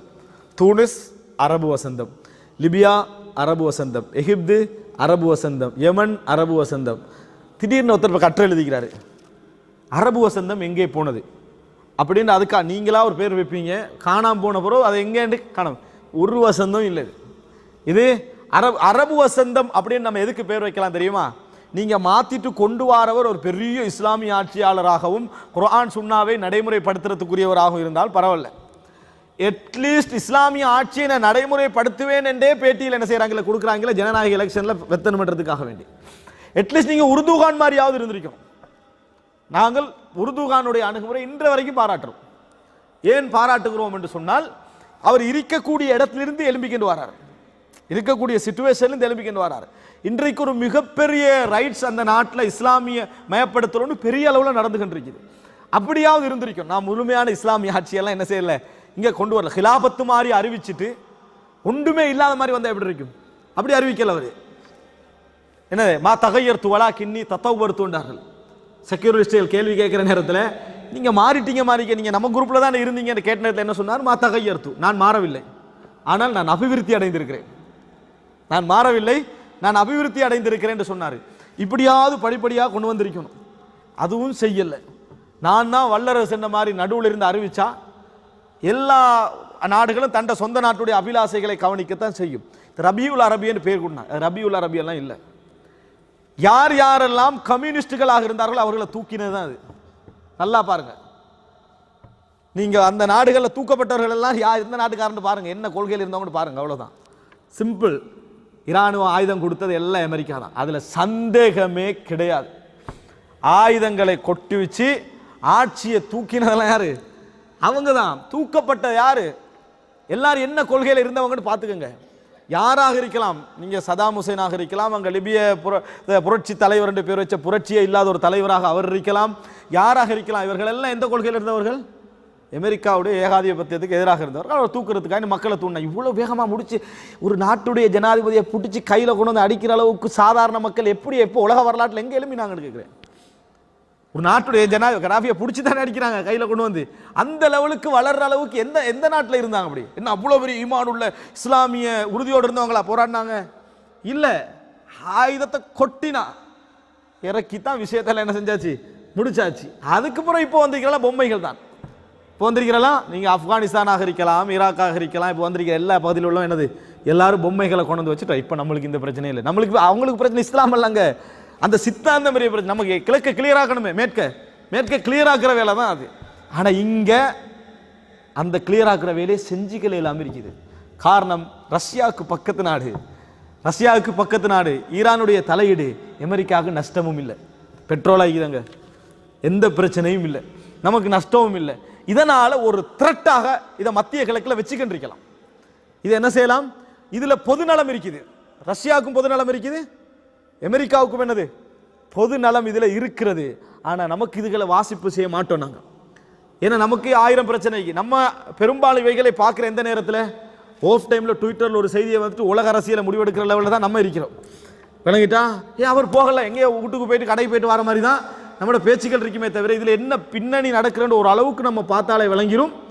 ஒரு பெரிய ஒரு சப்ஜெக்ட் நடந்துட்டு இருக்கு. இங்கே இவர்களுக்கு நஷ்டம். இது வந்து 2 பேருடைய கூட்டு நலவு இருக்கு. இதில் 2 பேருடைய கூட்டு நலவு. எங்கெல்லாம் இந்த கூட்டு நலவு இருக்கிற இடத்துல இருப்பாரோ அங்கெல்லாம் நம்ம தலைவர் ஈரான் இருப்பார். எங்கெல்லாம் கூட்டு நலவு இருக்குமோ யமன்ல இருப்பார். விளங்கிட்டா? எங்க இருப்பாரு? யமன்ல இருப்பார், ஈராக்ல இருப்பார். கூட்டு நலவு அதெல்லாம் எங்க கூட்டு நலவுடங்கள் எல்லாம் இவர்கள் இருப்பார்கள். அந்த சப்போர்ட்டர்ஸாக அவர்கள் என்ன செய்வார்கள், இருப்பார்கள் என்பதில் சந்தேகம் கிடையாது. இதில் இன்னும் நான் சகோதரர்களை நான் குறிப்பாகத்தான் பேசுகிறேன். இதில் நான் நீங்கள் வந்து இவர்களுடைய பயங்கரவாத நிலையை தெரிந்து கொள்வதற்காக சொல்கிறேன். ஆதில் ஜுபைர், சவுதி அரேபியாவுடைய வெளிவிவகார அமைச்சர், மன்னர் பரம்பரையிலிருந்து வெளியிருந்து ஒரு ஆளை நியமிச்சாங்கன்னா அவரை தான் என்ன செஞ்சாங்க, நியமிச்சாங்க. அவரிடத்தில் சில கேள்விகள் கேட்கிறார்கள். ஏனென்றால் இவர்கள் செய்யக்கூடிய இன்னொரு பிரச்சாரங்களில் ஒன்றுதான் இந்த அல் காய்தாவாக இருக்கலாம், இந்த அதாவது தாயிஷாக இருக்கலாம். இவர்கள்லாம் யாருன்னா நம்ம அரபு நாட்டுடைய தயாரிப்புகள். உண்மையிலே அகப்படுறதுல அதிகமானவங்க யாரு? இந்த பாஸ்போர்ட்ல தான் அகப்படுவாங்க. இந்த நாட்டுக்குள்ள பாஸ்போர்ட் அங்கே மற்ற நம்ம இலங்கையில் அங்கே இந்தியாவில் இருந்து அல்லாஹ் அக்பர்ட்டு வந்து விஷயம் தெரியாமல் இறங்கினவங்க இவர்கள் தான் அங்கே என்ன செய்வார்கள், பாஸ்போர்ட்டில் என்ன செய்வாங்க, மாட்டுவாங்க அல்லது பாஸ்போர்ட்டை கிழிச்சிருவாங்க. மார்க் அறிவில்லாமல், தேவையில்லாமல் உணர்ச்சி ஊட்டப்பட்டு, அறிவில்லாமல் வளர்க்கப்பட்ட, அநியாயமாக்கப்படுகின்ற இளைஞர்கள். அன்புள்ள சகோதரர்களே, இப்போ இந்த மாதிரி அகப்பட்ட உடனே இவர்கள் எப்படி எழுதுறாங்க தெரியுமா? இவர்கள் எல்லாம் அமெரிக்க கைக்கூலிகள், மத்திய உலகின் செல்வாக்கு நலவுகளுக்காக வேலை செய்யக்கூடியவர்கள் என்று எழுதுறாங்க. அப்படி எழுதுறாங்களா இல்லையா? இந்த மாதிரி நபர்கள் எல்லாம் எழுதக்கூடிய. இப்ப கேட்கிறாங்க அந்த ஆதில் ஜுபைர்ட்ட, பாருங்க சகோதரர்கள், இதெல்லாம் சும்மா கதைகளாக சில நியாயப்படுத்தல்களுக்காக பேசுறேன்னு கூட நீங்க நினைச்சிடக்கூடாது. கேட்கிறாங்க, அந்த கேள்வி நியாயமான ஒரு கேள்வி. அதுக்கு அவர் பதில் சொல்றாரு. கேளுங்க.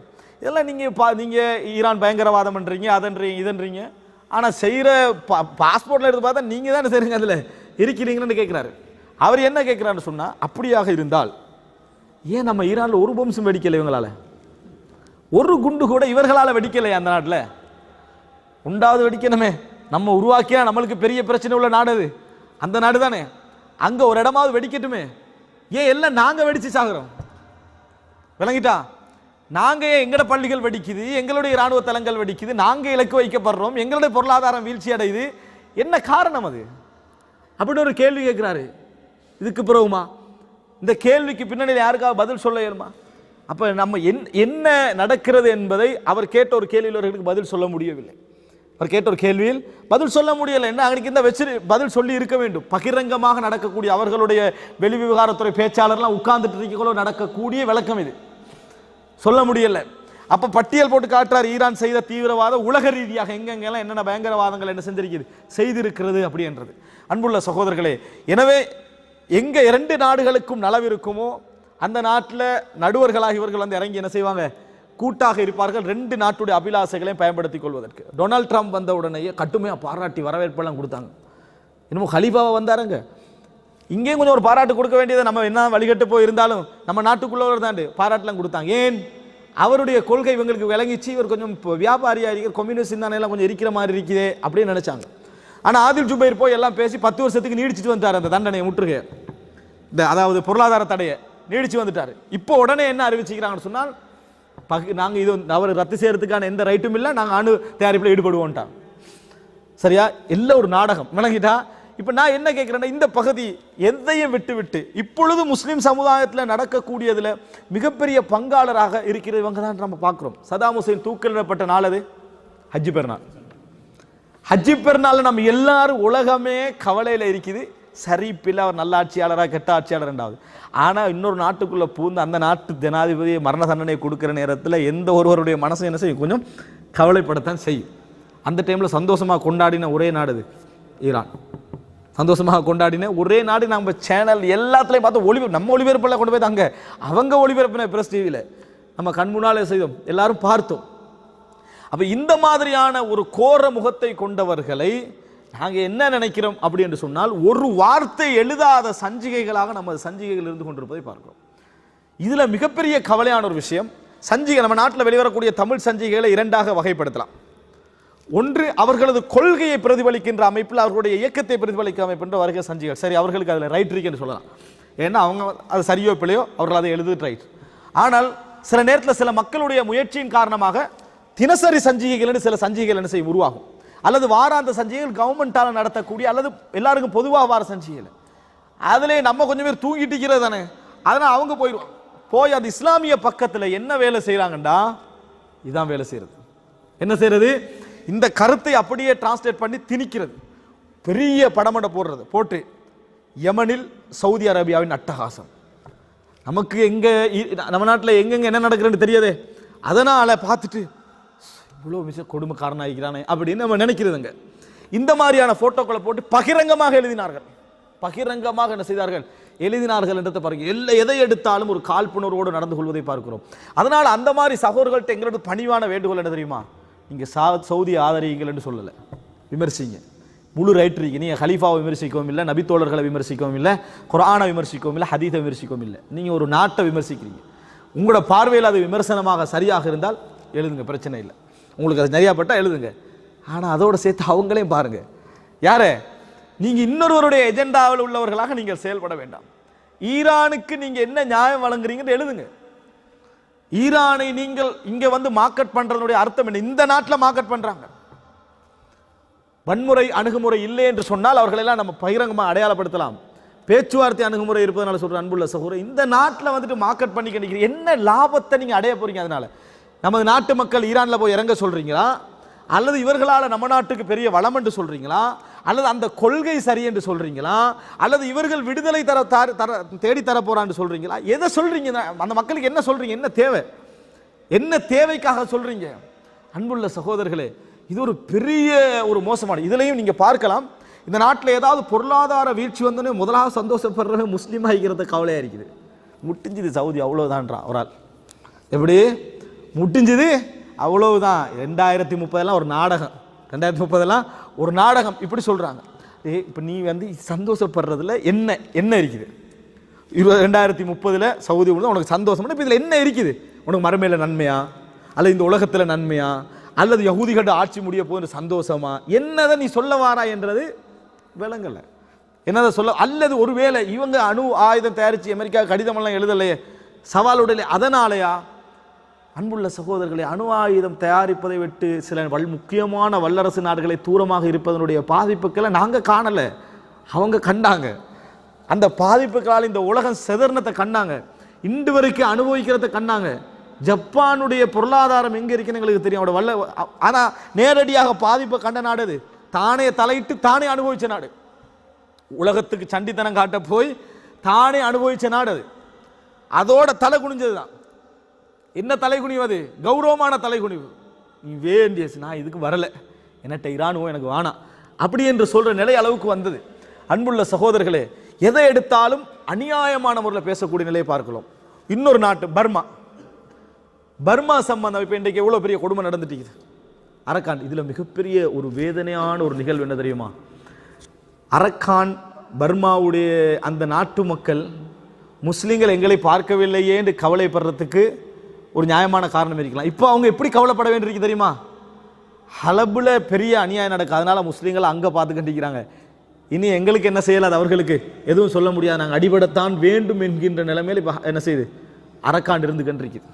ஏனென்றால் இது மரபாக்கம் செய்யப்பட்ட நூற்றாண்டு பிரச்சனை. எது? பர்மாவுடைய பிரச்சனை.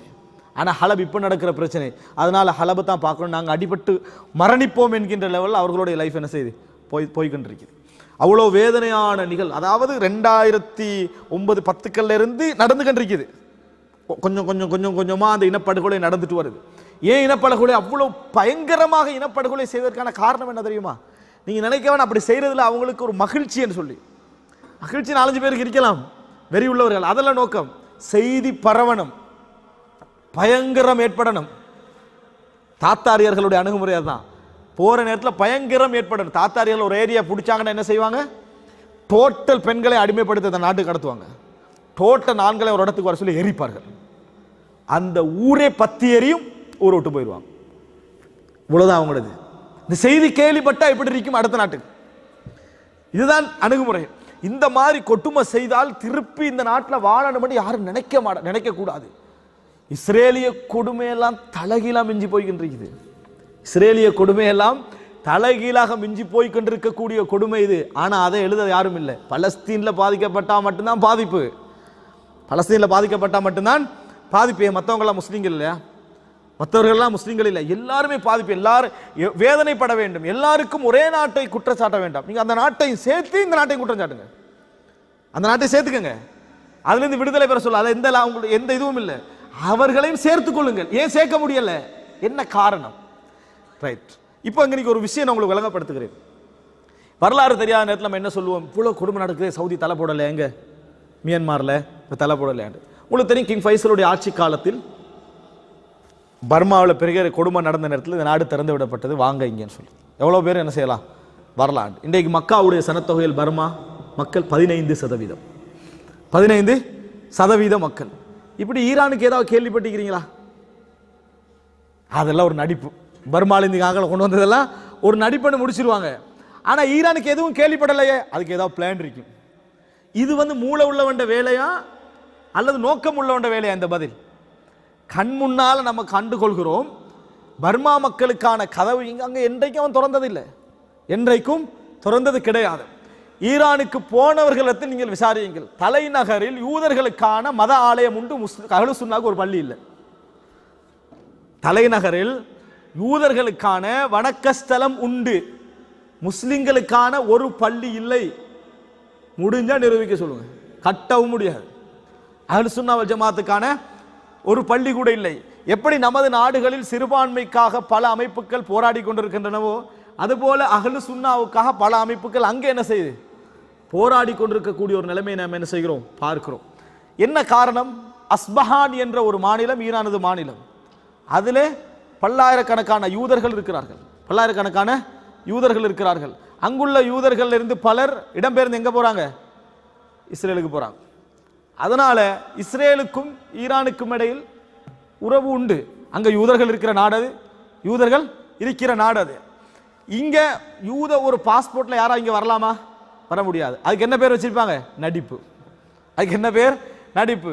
பாஸ்போர்ட்டோட போக முடியுமெண்டா அதெல்லாம் ஒரு ஸ்திராத்தீஜியா, தூரப்பார்வை, கோரப்பார்வை. இதெல்லாம் அன்புள்ள சகோதரர்களே, யாருக்காவது நேர்மையாக நின்று பேச முடியுமா? விளக்கம் கேட்க முடியுமா? முடியாது. இப்படிப்பட்டவர்கள் யாராக இருந்தாலும் நாங்கள் என்றைக்கும் பேசுவதற்கு தயாராக இருந்து கொண்டிருக்கிறோம். ஆனால் ஹிஸ்டரியோட வரணும், உணர்வோடு வரக்கூடாது. ஹிஸ்டரியோட வரணும். 1ஆம் நூற்றாண்டிலிருந்து இந்த 14ஆம் நூற்றாண்டு வரைக்கும் ஒவ்வொரு இடமாக பிரித்து பிரித்து நம்ம கேள்வி கேட்போம். அதுக்கெல்லாம் பதில் சொல்ல ரெடியாக இருக்கணும். கடந்த காலத்தை விடு என்று சொல்லக்கூடாது, நவீன காலத்தை விடு என்று சொல்லக்கூடாது. ரெண்டையும் கேட்டு பேசினோம் என்று சொன்னால், திருப்பியும் நான் தான் சொல்கிறேன், இவர்கள் யாருடைய கைக்கூலிகளாகவும் இருக்கலாம், யாருடைய பாதுகாப்பாளராக இருக்கலாம். ஆனால் ஈரான் முஸ்லிம்களுக்கு செய்த அநியாயங்கள் யாரும் மறைக்க முடியாது, மறுக்க முடியாது. யாரும் மறைக்க முடியாது, யாரும் மறுக்க முடியாது. அன்புள்ள சகோதரர்களே, முஸ்லிம் உலகத்தின் மிகப்பெரிய 2 த்ரெட் என்ன தெரியுமா? ஒன்று ஹவாரிஜிகள், 2வது ஷியாக்கள். என்றைக்கும் என்றைக்கும் இஸ்லாமிய வரலாற்றில் தோன்றிய முதல் பிரிவு யாரு? ஹவாரிஜிகள். 2வது தோன்றியவர்கள் யார்? ஷியாக்கள். என்றைக்கும் அவர்கள் பாதகமானவர்கள் தான் அந்த 2 பேரும். ஹவாரிஜிகள் யார்? சுருக்கமாக விளங்கிக்க, மார்க்க அறிவில்லாத அதீத மார்க்கப்பட்டுள்ளவர்கள். என்ன இல்லாதவர்கள்? மார்க்க அறிவில்லாத, மார்க்கம் அதீத பற்றுள்ளவர்கள். நோக்கம் நல்லது, அவங்க இஸ்லாமிய கிலாபத்தை ஏற்படுத்தணும் நோக்கம், நல்ல நோக்கம், அறிவு இன்மை. இதனால ஆயுதம் தூங்கி முஸ்லிமை கூட போடுற அளவுக்கு என்னது போராடுவார்கள். அன்புள்ள சகோதரர்களே, அங்கே நடந்தது ஒரு டாம் விளையாட்டு. சிரியாவில் நடந்து கொண்டிருந்தது ஒரு டாம் விளையாட்டு. அதாவது ஜெய்ஷுல் ஹுர், சுதந்திரமான அந்த படையினர் என்றவர்கள் இறங்கி போராடி கொண்டிருக்கிறாங்க. இங்கே ஜபஹத்துன் நுஸ்ரான் ஒரு படை போராடி கொண்டிருக்குது. வெற்றி பெற மாதிரி வந்தோன்னே இந்த குரூப் இறக்கி விட்டாங்க. அடுத்த குரூப் என்ன செஞ்சாங்க? இறக்கி விட்டாங்க. நாங்கள் தான் ஹிலாபத்தை இறக்கி விட்டு அடுத்து என்ன நடக்கும்? உள் சண்டை. ஹவாரிஜிகள் மிக ஆபத்தானவர்கள் முஸ்லீம் சமுதாயத்துக்கு. ஹவாரிஜிகள் முஸ்லீம் சமுதாயத்துக்கு மிகவும் ஆபத்தானவர்கள். அலி ரலியல்லாஹு அன்ஹு அவர்களோடு யுத்தம் செய்து அடக்க வேண்டிய ஒரு நிலைமை வந்ததா வரலையா? அந்த நிலைமை வந்து ஷியாக்கள் மிகவும் ஆபத்தானவர்கள் எப்பொழுதும். காரணம், அவர்கள் பாரசீக கனவோடு வாழ்கின்றவர்கள். அவர்கள் பாரசீக சாம்ராஜ்ய கனவோடு வாழ்கின்றவர்கள். யூதர்களுக்கு அவர்கள் என்றைக்கும் பகைவர்களாக இருந்ததில்லை. பதலுல் மஜ்ஹூத் ஃபி முஷாபஹத்தில் ராஃபிலா லில் யஹூத் என்று 2 பெரிய நூட்கள் வெளியிட்டார்கள். யகூதிகளும் ஷியாக்களும் கொள்கை ரீதியாக எப்படியெல்லாம் ஒன்றுபட்டு வருவார்கள் அப்படி என்பதற்கான முழுமையான இது என்ன செஞ்சாங்க? போட்டார்கள் என்பதை நம்ம என்ன செய்கிறோம்? பார்க்கிறோம். எனவே அன்புள்ள சகோதரர்களே, இதற்கான காரணம், நான் இப்போ சொன்ன இந்த விஷயங்களுக்கான காரணம், இஸ்லாமிய சமுதாயம் இந்த 2ஐயும் மிகப்பெரிய பாதிப்புக்குள்ளாக்கிட்டு வருவதை நம்ம உணர வேண்டும். சரி, நமது நாட்டில் நம்ம ஷியாக்களை ஆதரிக்கின்றவர், ஷியா கொள்கையில் ஆதரிக்கின்றவர்கள் இந்த இமாமியத்து கோட்பாடின் காரணமாக ஆதரிக்கிற ஒரு பிரிவுகளை ஒரு போக்கினரை நம்ம சுட்டி காட்டினேன். இன்னொரு போக்கினரும் வைக்கிறாங்க. அது நம்ம இன்னும் விளங்கல சகோதரர்களே. ஆனால் ஆயுதம் அவர்கள் கையில் போனால் நாங்கள் யாருன்றது அவங்க காட்டுவாங்க. நாங்கள் யார் என்பதை அவர்கள் காட்டுவார்கள். அடுத்தவங்க யார் தெரியுமா? சூஃபிகள், தரீகா பிரிவினர். அவர்களுக்கும் அவருடைய எல்லா சில்சிலாம் எங்கே போய் முடியும்? அலி ரலியல்லாஹு அன்ஹு போய் முடியும். அபூபக்கரோ உமரோ உஸ்மானோ போய் என்ன செய்யாது? முடியாது. அவர்கள் யாரும் பெரியவர்கள் அல்ல, நல்லவர்கள் அல்ல. அப்போ சில்சிலா உண்டு, அங்கே போய் தெரியாமலாக போய் முடிய வேண்டியதானே? முடியலையே. எல்லாம் அலி ரலியல்லாஹு அன்ஹு சில்சிலா போய் முடியுது. யார் ஊடாக போனாலும் சரி, அப்துல் காதர் ஜெயிலானி ஊடாக போனாலும் சரி, நாகூர் எவர் ஊடாக போனாலும் சரி, முடிகிற சில்சிலா எங்கே முடியும்? அலி ரலியல்லாஹு அன்ஹு. அப்படியே ஜம்ப் அடிச்சு ஹிதருக்கு போயிடும். இப்படித்தான் நிற்கிறே தவிர இவர்களில் போய் என்னது ஒரு இதை பக்கத்தில் எல்லாம் அளவியா சேர்ந்து தான் வரும். அளவியா சேர்ந்து வரக்கூடியதை பார்க்கிறோம். இப்போ இன்றைக்குள்ள பஷார் அல் அசத் என்ன பிரிவை சார்ந்தவர்? அலவியா, நுசைரியா பிரிவை சார்ந்தவர். அன்புள்ள சகோதரர், இவர்கள் யார் அப்படின்னு பார்த்தீங்கன்னு சொன்னால், இதுக்கு ஒரு உதாரணம் நான் சொல்கிறேன். நமது நாட்டில் இப்போ அதாவது இந்தியாவிலே ஆர்எஸ்எஸ் உடைய அந்த பயங்கரவாதம் திட்டமிட்டு இப்போ அது வேறு ஊண்டிட்டு விளங்கிட்டா. இப்போ வேறு ஊண்டி கொண்டு வரக்கூடிய ஒரு பயங்கரவாத இலங்கையில் பிபிஎஸ். இவங்க வந்து அடிக்கடி அந்த பேசக்கூடியவர்கள் என்ன பேசுகிறாங்கன்னா, நான் இந்தியாவில் அப்படி பேசியதாக அறியலை, தெரியாது. எப்படி பேசுகிறாங்கன்னு சொன்னால், இந்த நாட்டில் உள்ள எல்லா முஸ்லீம்களையும் நாம் குறை சொல்லவில்லை, இந்த நாட்டில் எல்லா முஸ்லீம்களையும் நான் குறை சொல்லலை. இங்கே வந்து இந்த முகத்தை மூடிக்கண்டு இந்த ஜுப்பாவை போட்டுட்டு ஒரு பயங்கரவாதிகள் மாதிரி கரண்டைக்கு மேலே கொடுத்துட்டு தாடியை வளர்த்துட்டு தெரிஞ்சிருக்கிறாங்களே, இவர்களைத்தான் நான் சொல்லுகிறேன், இவர்களைத்தான் நாங்கள் சொல்கிறோம். மற்றவங்களை அவங்கெல்லாம் எங்கள் நாட்டில் பழைய குடிகள் விளங்கிட்டா, பழைய குடிகள் சோனகர்கள் நம்ம நாட்டில் சொல்லுவாங்க விளங்கிட்டா. நம்ம இந்தியாவில் சோனகர் தெரியலாம் விளங்கிட்டா, இந்த மாதிரி சொல்கிறாங்க. இப்போ இது யாரா இவன் இப்படி பிரிச்சா, இவனுக்கு என்ன அவ்வளோ விளக்கமாய்க்கு அகைதால அப்படின்னு பார்த்தா இன்ஃபார்ம் விளங்கிட்டா. இங்கிருந்து இன்ஃபார்மை சேர்க்கிறாங்க அவங்களுக்கு கொண்டு போய் சேர்க்கறதுக்கு. என்ன சேர்க்கறது? எல்லாம் இவங்களால தான் பிரச்சனை, நாங்கள்லாம் ஒன்று கொண்டா எப்படி வாழ்ந்த ஒரு காலத்தில் அப்படி என்ற பிரச்சனையை தெளிவாக விளங்கப்படுத்துகிறாங்க. தெளிவாக என்ன செய்கிறாங்க? விளங்கப்படுத்துகிறார்கள். இந்த பிரச்சனைக்கு அவர் நீங்கள் தான் காரணம் என்று சொல்கிறார்கள் என்று சொல்கிறாங்க. யாரை சொல்கிறாங்க? இதில் தௌஹீத்வாதிகளை மட்டுமல்ல, தரீகா அல்லாத எல்லோரையும். தரீகா அல்லாமல் யார் யாரெல்லாம் நீங்கள் இந்த நாட்டில் இருக்கிறீங்க, உங்கெல்லாம் யார்? புதுசாக வந்த முடன் முஸ்லிம்ஸ். இவங்கெல்லாம் சரி வர மாட்டாங்க, இவர்கள் தீர்க்கப்பட வேண்டும் அப்படி என்றதுல இவங்க தங்களே தரீகா காப்பாத்தினா சரி. ஏண்டா ஏற்கனவே அவங்க நம்மளே அழிக்க ட்ரை பண்ணவங்க தானே. பள்ளிகளில் பூந்து அடிச்சு உடைச்சி கொன்று விரட்டி விளங்கிட்டா ட்ரை பண்ணவங்க. இப்போ ஆயுதம் அவங்களோட கையில் மற்றவங்களோட கையில் போச்சுன்னு வைங்களே, சப்போர்ட் பண்ணுவார்கள் போல் அவங்களோட பேச்செல்லாம் என்ன செய்யுது இருக்குது. பேரிட்டு சொல்றாங்க. நம்ம இளைஞர்கள் ஆச்சரியப்படுகிறோம். படித்த சில மக்கள் பேசுகிறார்கள் எப்படி என்று சொன்னால், நம்ம வந்து ஒரு தலைவருடைய செய்தியை போடுறோம். இந்த நாட்டு மக்கள் எப்படி சிங்களவர்கள் போன்று இந்த நாட்டு மக்களும் பழையவர்கள் என்று ஒரு தலைவர் சொன்ன செய்தியை போடுறோம். உடனே போடுறாங்க. அது அவர் சொல்றது யாரு தெரியுமா? இங்கிருந்து பூர்வீக குடி முஸ்லீம்கள் சொல்றாங்க, உங்களை சொல்லவில்லை அப்படின்றாரு. யார் நாங்கன்னு பார்த்தா இதுதான். இவங்கெல்லாம் திடீர்னு வந்து செட்டப்ல வந்து உளுந்த மாதிரி என்னது இவர்களை பிரிச்ச பேசுறாங்க. இது அப்ப இது எங்கிருந்து வந்த ஏஜெண்டா? இது இப்படி ரெண்டா பிரிச்சா யார் இவர்கள் அப்படின்னு பார்த்தீங்கன்னு சொன்னால், என்றைக்கு நல்ல முறையில் புரிஞ்சுக்கங்க, கவர்மெண்ட்டு எப்பொழுதும், அரசாங்கம் எப்பொழுதும் ஷியாக்களுக்கு எதிராக இருக்க மாட்டார்கள். ஏண்டா எந்த கொள்கையும் எதுக்காகவும் விட்டு கொடுக்கக்கூடிய டோட்டல் தைரியம் அவங்களுக்கு மட்டும்தான் இருக்குது. அவங்களுக்கு எதிராக என்றைக்கும் என்ன செய்ய மாட்டார்கள், இருக்க மாட்டார்கள். என்றைக்கும் அவர்கள் இருக்க மாட்டார்கள். நம்ம நாட்டில் மிகவும் வேறு உண்டு இருக்கக்கூடிய அமைப்பு எது? போரா. மிகவும் வேறு உண்டு இருக்கக்கூடிய அமைப்பு. அவர்களுக்கு அப்படியே பெரிய லிங்க் உள்ள நாடு ஈரான். அவர்களுக்கு இடையில சில விரோதங்கள் இருக்கு பிரிவு அடிப்படையில், ஆனால் லிங்க் உள்ள நாடு அதுதான். அன்புள்ள சகோதரர்களை, அவர்களுக்கும் ஜொரஸ்டியன்களுக்கும் மஜூசியலுக்கும் நல்ல தொடர்பு இருக்கும். ஜொரஸ்டியன்ஸுக்கும் நல்ல தொடர்பு இருக்கும் என்பதை நம்ம என்ன செய்ய வேண்டும், புரிந்து கொள்ள வேண்டும். அன்புள்ள சகோதரர்களே, இப்படி பார்த்தீங்கன்னு சொன்னால் இது இரண்டாவது ஹவாரிஜ் பயங்கரவாதம் தான். எந்த ஒரு பேச்சுவார்த்தையும் யார் வன்முறையால் அணுகணும் என்று நினைக்கிறாங்களோ அது என்னது, அதான் ஹவாரிஜ் கொண்ட பயங்கரவாதம். முஸ்லிம் சமுதாயத்தில் எவ்வளவு காதியானிகளாகி ஷியாக்களாகி யாராக இருக்கலாம், வெட்டி கொண்டு அணுகணும் என்ற பயங்கரவாதத்தை யார் நிலைநாட்டினாலும் அவனோட பேர் என்ன, அவன் ஹவாரிஜ் சிந்தனை உள்ளவன் தான். ஆயுதம் நீட்டக்கூடாது. எவ்வளோ பெரிய கொள்கை அந்த என்ற அளவுக்கு அலி ரலியல்லாஹு அவங்க சொன்னாங்க. அவங்க தனிப்பிரிவாக போய் ஆட்சி அறிவித்த நேரம் கூட அலி ரலியல்லாஹு என்ன செய்யல, ஒன்றும் சொல்லலை. ஆனால் ஒரு முஸ்லீமை கொண்ட நேரத்தை தான் சொன்னாங்க, இஹ்வானுனா பகவ் அலைனா, எங்கள் சகோதரர்கள் எங்களுக்கு ஏற அத்துமீறிட்டாங்க அப்படின்னு சொல்லி. அது வரைக்கும் ஒன்றும் சொல்லலை. அன்புள்ள சகோதரர்களே, இதை நம்ம புரிந்து கொள்ள வேண்டும். இன்றைக்கு எம்மை சூழ நடந்து கொண்டிருக்கக்கூடிய இந்த ஒரு அடிப்படையை நீங்கள் வைத்து திருப்பியும் எனது பணிவான வேண்டுகோள், நம்ம பேசுகிறதுல தெளிவாக விளங்கும். சவுதி ஆதரவு விளங்கும், அரபு அளவு ஆதரவு விளங்கும். அது ஒரு பக்கத்தில் வைங்க, நம்ம ஆதரவாளராக இல்லையா அதுக்கு என்ன பிரச்சனை. ஆனால் ஒரு விஷயத்தை மட்டும்தான் இந்த செய்தியில் நான் சொல்ல நினைக்கிறேன். எதிர்க்கிறவர்கள் என்ன செய்யுங்கன்னு சொன்னால், நேர்மையாக ஈரானையும் சேர்த்து எதிர்ங்க. அவர்களுடைய முஸ்லிம் சமுதாயத்துக்கு அவர்கள் செய்த பங்களிப்பை ஏதாவது காட்ட முடியுமானா காட்டுங்க. அப்படி ஏதாவது என்ன பெரிய பங்களிப்பு செஞ்சுக்கிறாங்கன்னு, என்ன கிராத் போட்டி நடத்திப்பாங்க நாட்டுக்கு வந்து, அவ்வளோதான். வேற ஏதாவது நம்ம நாடுகளில் பங்களிப்பு செய்திருக்கிறார்களா என்றால் என்ன செய்யுங்க, காட்டுங்கள். அன்புள்ள சகோதரர்களே, இப்படி செய்யாத ஒரு சமுதாயத்தை என்றைக்கு நம்பிவிட வேண்டாம். அன்று தொடக்கம் இன்று வரைக்கும் இந்த சமுதாயத்தால் மிகப்பெரிய அநியாயத்தை தான் இந்த சமுதாயம் என்ன செய்கிறது, அடைந்து கொண்டிருக்கிறது. இவர்கள் இன்னும் பாரசீக புரட்சி கனவோடும் வல்லரசு கனவோடும் என்ன செய்கிறாங்க, வாழ்ந்து கொண்டிருக்கிறார்கள். ஒரு பயங்கரவாதம் தான் இதில் நடந்து கொண்டிருக்கு. தயவு செய்து எந்த நாடுகளை விமர்சிக்கின்றவர்கள்ட்டையும், என்ன நண்பர்களும் நிறைய பேர் இருக்கிறாங்க, அவர்கள்ட்ட நான் பணிவாக கேட்டுக்கொள்கிற விஷயம் உண்டா, இதை சேர்த்து கொஞ்சம் விமர்சிங்க. டெய்லி எதை பற்றி பேசக்கூட என்னோட இதையும் பற்றி என்ன செய்யுங்க, கொஞ்சம் பேசுங்க. எதையும் பற்றி ஈரான் என்ன இவ்வளோ பெரிய அநியாயம் நடந்துட்டீங்க அதையும் சேர்த்து பேசுனீங்கன்னா நீங்கள் நடுநிலையார் என்ற ஒரு சிந்தனையாக நம்மளுக்கு என்ன செய்யும், விளங்கும். அமெரிக்காவை ஏசுகிற நேரத்தில் அப்படியே ரஷ்யாவும் சேர்த்து ஏசிருங்க. சரியா, அமெரிக்கா மட்டும் தனி ஏசுறதுனால நம்மளுக்கு பிரச்சனை இல்லை. ஆனால் ரஷ்யாவும் சேர்த்து என்ன செஞ்சிருங்க, ஏசுறீங்க. ஏன்டா முஸ்லிம்களுடைய எதிரிகள் எல்லோருமே என்ன எதிரிகள் தான் என்று பேசுங்க.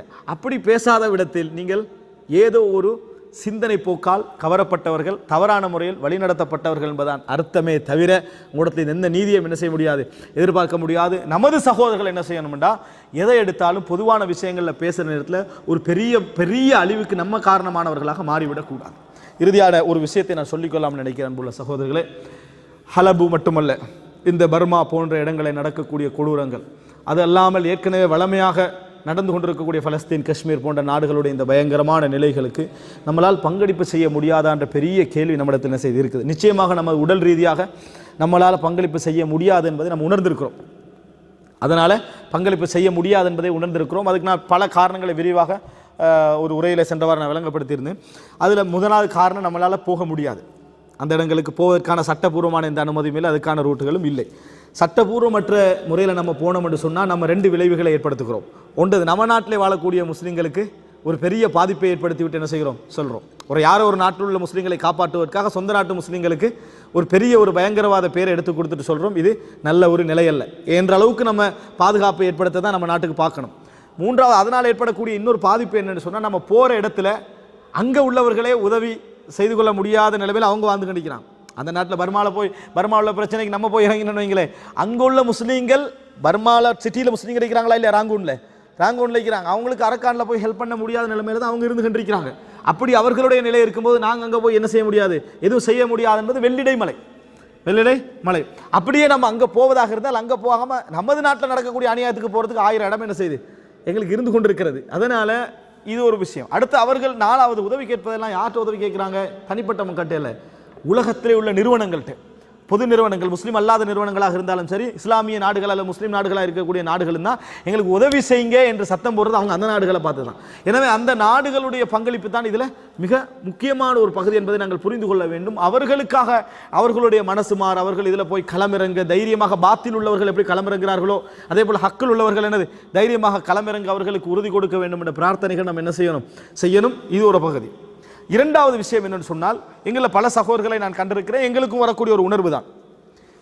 நம்ம ஹலப் பிரச்சனைகள், பர்மா போன்ற பிரச்சனை நடந்துட்டு நம்ம மனசு வேதனையில் இருக்கும்.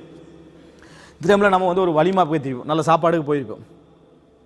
பெரிய சாப்பாடு முன்னால் இருக்கிற நம்மளுக்கு எல்லாருக்கும் ஒரு சிந்தனை என்ன வரும் தெரியுமா?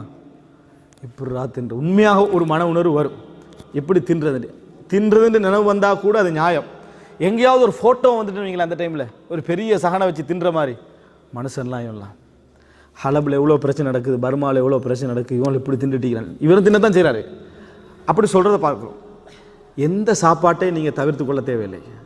தயவு செய்து ஹராமான சந்தோஷங்களை தவிர்த்து கொள்ள முடியுமெண்டா அதே பெரிய விஷயம். ஹலாலான சாப்பாடை தவிர்க்க வேணாம். சுபகு தொழாமல் நிம்மதியாக தூங்குகிற சந்தோஷம் இருக்குதே, அதை தவிர்த்து பாருங்கள். நீங்கள் ஹலப் மக்களுக்கு செய்கிற பெரிய ஒரு பங்களிப்பு. சந்தோஷமாக சினிமாவை ஹெட்ஃபோன் அடித்து கேட்டுட்டு மகிழ்ச்சியாக சிரிக்கிறீங்க, அதை தவிர்த்து பாருங்கள். இது நீங்கள் ஹலப் மக்களுக்கு செய்கிற பங்களிப்பு. எத்தனையோ ஹராமான சந்தோஷங்கள், வட்டி என்று மூழ்கி கண்டிக்கிறோம், இதுகளை தவிர்த்து பாருங்க. இது நீங்க அல்லாஹ் தஆலா உங்களுக்கு நியமத்தை தந்திருக்கிறான். ஹலப் மக்கள் சோதிக்கப்படுகிறார்கள். யா அல்லாஹ், இந்த நியமத்தை நான் சரியா பயன்படுத்துறேன், ஹலப் மக்களுடைய சோதனை எனக்கு தந்துராது என்று சொல்ற அந்த பங்களிப்பு. மற்ற மற்றவர்களை பற்றி புறம்பேசி கோல்மூட்டி அவர்களை பிரித்து வஞ்சகம் செய்து கொண்டிருக்கக்கூடிய அந்த குணங்கள், ஹராமான சந்தோஷங்களை விடுங்க. இது நம்ம அல்லாஹ் எங்களுக்கு நியமத்தோட வாழ வச்சிக்கிறானே, அதுக்கு நம்ம செய்யற நன்றி செலுத்தல். நம்ம நிம்மதியா வாழ வச்சதுனால தான் இவ்வளவு அநியாயம் செஞ்சுக்கிட்டு இருக்கிறோம். ஹலாலான சாப்பாடு விட வேண்டிய அவசியம் இல்லை. ஹலாலான சாப்பாடை விட்டு, ஹலாலான வீடுகளை விட்டு, ஹலாலான வாழ்க்கையை விட்டு ஓலை வீட்டில் போக வேண்டிய அவசியம் இல்லை. மோசமான வாழ்க்கையை விட்டுருங்க. அன்புள்ள இவ்வளவு நடக்கிற நேரத்திலையும் சினிமா பார்க்கக்கூடிய இளைஞர்கள் இருக்கிறார்களா இல்லையா? மோசமான காட்சிகளை பார்த்து ரசிக்கக்கூடிய இளைஞர்கள் இருக்கிறார்களா இல்லையா? ஹலபுடைய சோகமும் ஹலபுடைய வேதனையும் நெஞ்சின் ஒரு பகுதியை அழுத்தி கொண்டிருக்குது. இன்னொரு பகுதியில் என்ன? படமும் சினிமாவும், புதிய படம், அவர்களுக்கு கொமெண்ட்டும், அவர்களுக்கு வாழ்த்தும், அவர்களை பற்றிய சிரிப்பும், மோசமான நகைச்சுவையிலும் உள்ளவர்கள் இருக்கிறார்களா இல்லையா? அதை விடுங்க, போட்டோல உள்ளவர்களை பற்றி கவலைப்பட வேண்டாம், அவர்கள் எல்லாம் பார்த்துக்கலட்டும். நீங்க ஹராமான சந்தோஷங்களை விடுங்க. பெரிய சாப்பாடு சாப்பிட்டோன்னே உங்களுக்கு கவலை, நீங்க செய்யற ஹராம் நடக்குதா இல்லையா? ஹராமான சந்தோஷங்களை உங்களுக்கு விட, ஹலபை பற்றி பேசி வேதனைப்படக்கூடியவர்கள், பர்மாவை பற்றி வேதனைப்படக்கூடிய நாம், சுபகுடைய அதானுக்கு அல்லாஹ் நிம்மதியான சூழல் தந்திருக்கிறான். குண்டு வெடிப்பில்லை. நாங்கள் எதுல தூங்கல? முகையம்கள்ல, அதாவது கூடாரங்கள்ல தூங்கல.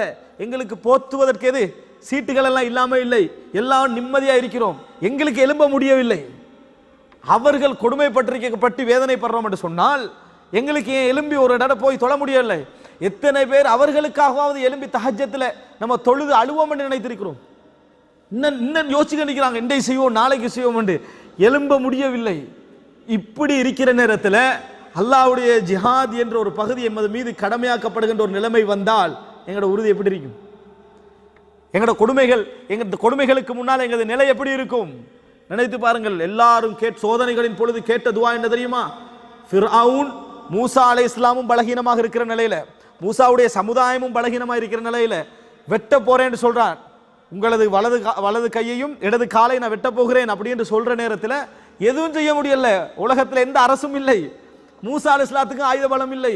அவர்கள் சொன்ன வார்த்தை என்ன தெரியுமா?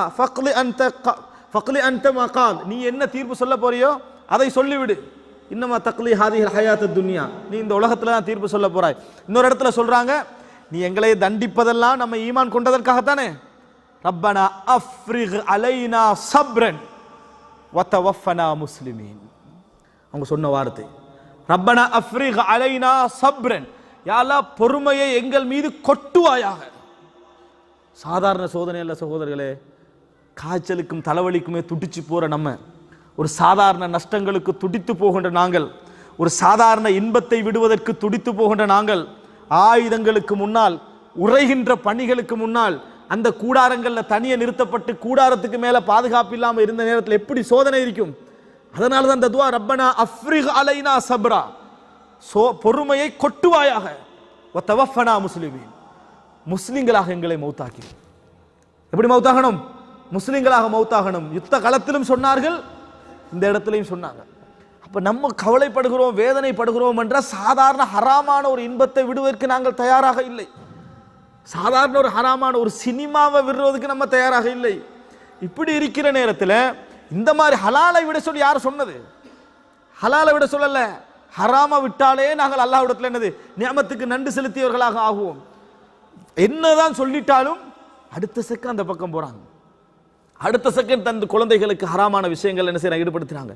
ஒரு எந்த விஷயத்திலிருந்து விடுதலை பெற மாதிரி இல்லை. அதே பதவி வெறி, அதே அரசியல் வெறி, அதே இயக்க வெறி, அதே ஹராமான விஷயங்கள் ஈடுபடக்கூடிய தன்மை, பொருளாதார இட்டல், மோசமான நடை அப்படியே இருக்குது. ஆனால் மற்றவன் ஹலாலா மிச்சம் திண்டா மட்டும் என்ன மனுஷனாய் வந்து கேட்கறது. மொத்தம் ஹோட்டல் உள்ள போட்டோ போட்டால் மனுஷனாய் வந்து கேட்கறது. அவன் ஹலாலா இருந்தானா ஹராமா இருந்தானே மட்டும் நீ பாரு. அவ்வளோதான் நம்ம செய்ய வேண்டிய விஷயம். அன்புள்ள சகோதரர்களே, இதை கொஞ்சம் மனதிலே எடுங்கள். எங்களால் என்ன பங்களிப்பு செய்ய முடியும் என்பதில் இது ஒரு மிக பிரதானமான பகுதி. அல்லாஹ் எங்களுக்கு நியமத்தான வாழ்க்கை தந்திருக்கிறானே, அதை நன்றியோடு அணுகுவது. யா அல்லாஹ், அவர்களுக்கு இவ்வளவு சோதனை கூட. அன்புள்ள சகோதரர்களே, பனி 0, அதாவது வின்டர் 0 அடிச்சுக்கிட்டு நம்ம 9, 8 எப்படி இருக்குதுங்க? 0 என்று சொன்னால் எப்படி தெரியுமா இருக்குதாங்க? கூடாரங்கள்ல வாழ்றாங்க. வீடுகளில் வாழ்ந்தவங்க கூடாரங்களில் வாழ்ந்த எப்படி இருக்கும்? கூடாரங்கள் எப்படி என்று சொன்னால் திருப்பி மாற்றுவதற்கு வழி இல்லாத கூடாரங்கள், பார்க்கறதுக்கு அங்கே மனித நடமாட்டம் இல்லாத சிச்சுவேஷன். அதில் வாழக்கூடிய அகதிகள், உணவில்லை, கரண்ட் இல்லை, எதுவும் இல்லை, பனி உறைஞ்சி குழந்தைகள் மரணிக்கின்றன. இப்படி கல்லு கட்டியாக குழந்தைகள் மரணிக்கின்றன. கை குழந்தைகள். ஒரு அதாவது அடிக்கிற அடியில் ஒரு பில்டிங் வந்து தூளாகுது. வாப்போட பேசிக்கின்றிருந்த புள்ள திடீர்னு தூளாகினுடனே அந்த புள்ள வந்து கல்லுகளுக்குள் இருந்து ரத்தம் தோய்ந்து வெளியாகி வந்த முதல் வார்த்தை என்ன தெரியுமா? பாபா, பாப்பா எங்கன்னு அந்த புள்ள சொல்லிச்சு. ஏன்னா அந்த பிள்ளைக்குரிய அந்த அந்த சிச்சுவேஷன், அந்த நடைமுறை, அந்த சூழல் என்னன்னு விளங்கல. அந்த பிள்ளைக்கு வீடியோ எடுக்கக்கூடியவரை பார்த்து பாபான்னு நினைக்கிறவள் அவர் சத்தம் போட்டுக்கிட்டு தான் வீடியோ எடுக்கிற. அந்த செய்தியை உலகத்துக்கு கொண்டு போய் சேர்க்கணும் என்பதற்காக வேண்டி பயங்கரமான சிச்சுவேஷன். கூலிப்படைகள் உட்பட, பஷாருடைய இராணுவம் உட்பட, ஈரானுடைய ஃபைலக் அல் குதுஸ் உட்பட இறங்கி சுத்தி அடிக்கிற இடம். பேலன்ஸான நியூஸ் பார்க்குறாங்க, ரஷ்யா நியூஸை பார்த்துக்க நிற்கிறாங்க. பேலன்ஸ் நியூஸா? அன்புள்ள சகோதரர்களே, பாதிக்கப்படுகின்றவர்கள் அஹ்லு சுன்னா வல் ஜமாத்தினர். ஹலப் வரலாற்று புகழ்மிக்க நாடு. ஹலப் வரலாற்று புகழ்மிக்க இஸ்லாமிய அறிஞர்கள் பிறந்த மிகப்பெரிய ஒரு பிரதேசம் ஹலப். அஹ்லு சுன்னாவுடைய கேந்திர ஸ்தலம். என்றைக்கும் ஷியாக்கள் வாழ்ந்தது கிடையாது. அன்புள்ள சகோதரர்களே, அப்ப நினைத்து பாருங்கள், இந்த மாதிரி ஒரு கொடூரம் நடந்து கொண்டிருக்குது. எங்களால் வந்து சர்வ சாதாரணமாக வீட்டில் ஏசி இல்லாட்டி ஃபேன் இருக்கணும்னு நினைக்கக்கூடிய நாம் இந்த நிலைமையில அல்லாஹ் தந்திருக்கிறானே, நன்றி செலுத்தி எழும்பி ஒரு தஹஜ்ஜத்தை தொழுவோம். ஃபர்த கட்டாய கடமையான அந்த தொழுகையாவது நம்ம தொழுவோம். கொஞ்சம் வெளியே போய் பார்ப்போம், என்ன நம்மளுக்கு வந்துட போகுது.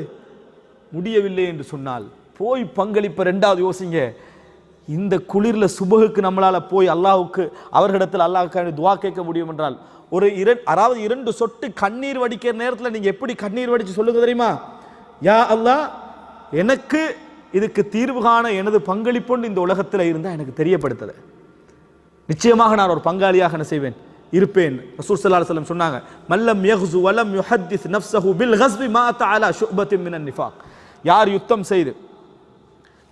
யுத்தம் செய்யவில்லையோ, யுத்தம் பற்றிய சிந்தனையில் மரணிக்கவில்லையோ, அவர் நயவஞ்சகத்தின் ஒரு பகுதியிலே மரணிக்கிறார் என ரசூலுல்லாஹி ஸல்லல்லாஹு அலைஹி வஸல்லம் சொன்னார்கள். சஹீஹ் முஸ்லிமில் வரக்கூடிய செய்தி. எனவே அன்புள்ள சகோதரர்களே, எங்களால் முடிந்த பங்களிப்பு என்ன என்று யோசிக்க வேண்டும். ஒரு பக்கம் பார்ப்பதா இந்த பக்கம் பார்ப்பதா என்று விளங்கவில்லை. ஆனால் ஒரு விஷயம் மட்டும் உண்மை, இது போன்ற கொடூரமான காட்சிகளை பரத்தி கொண்டிருக்க வேண்டாம். உரிய இடத்துக்கு கொண்டு போய் சேர்க்க முடியுமெண்டா சேர்த்துருங்க.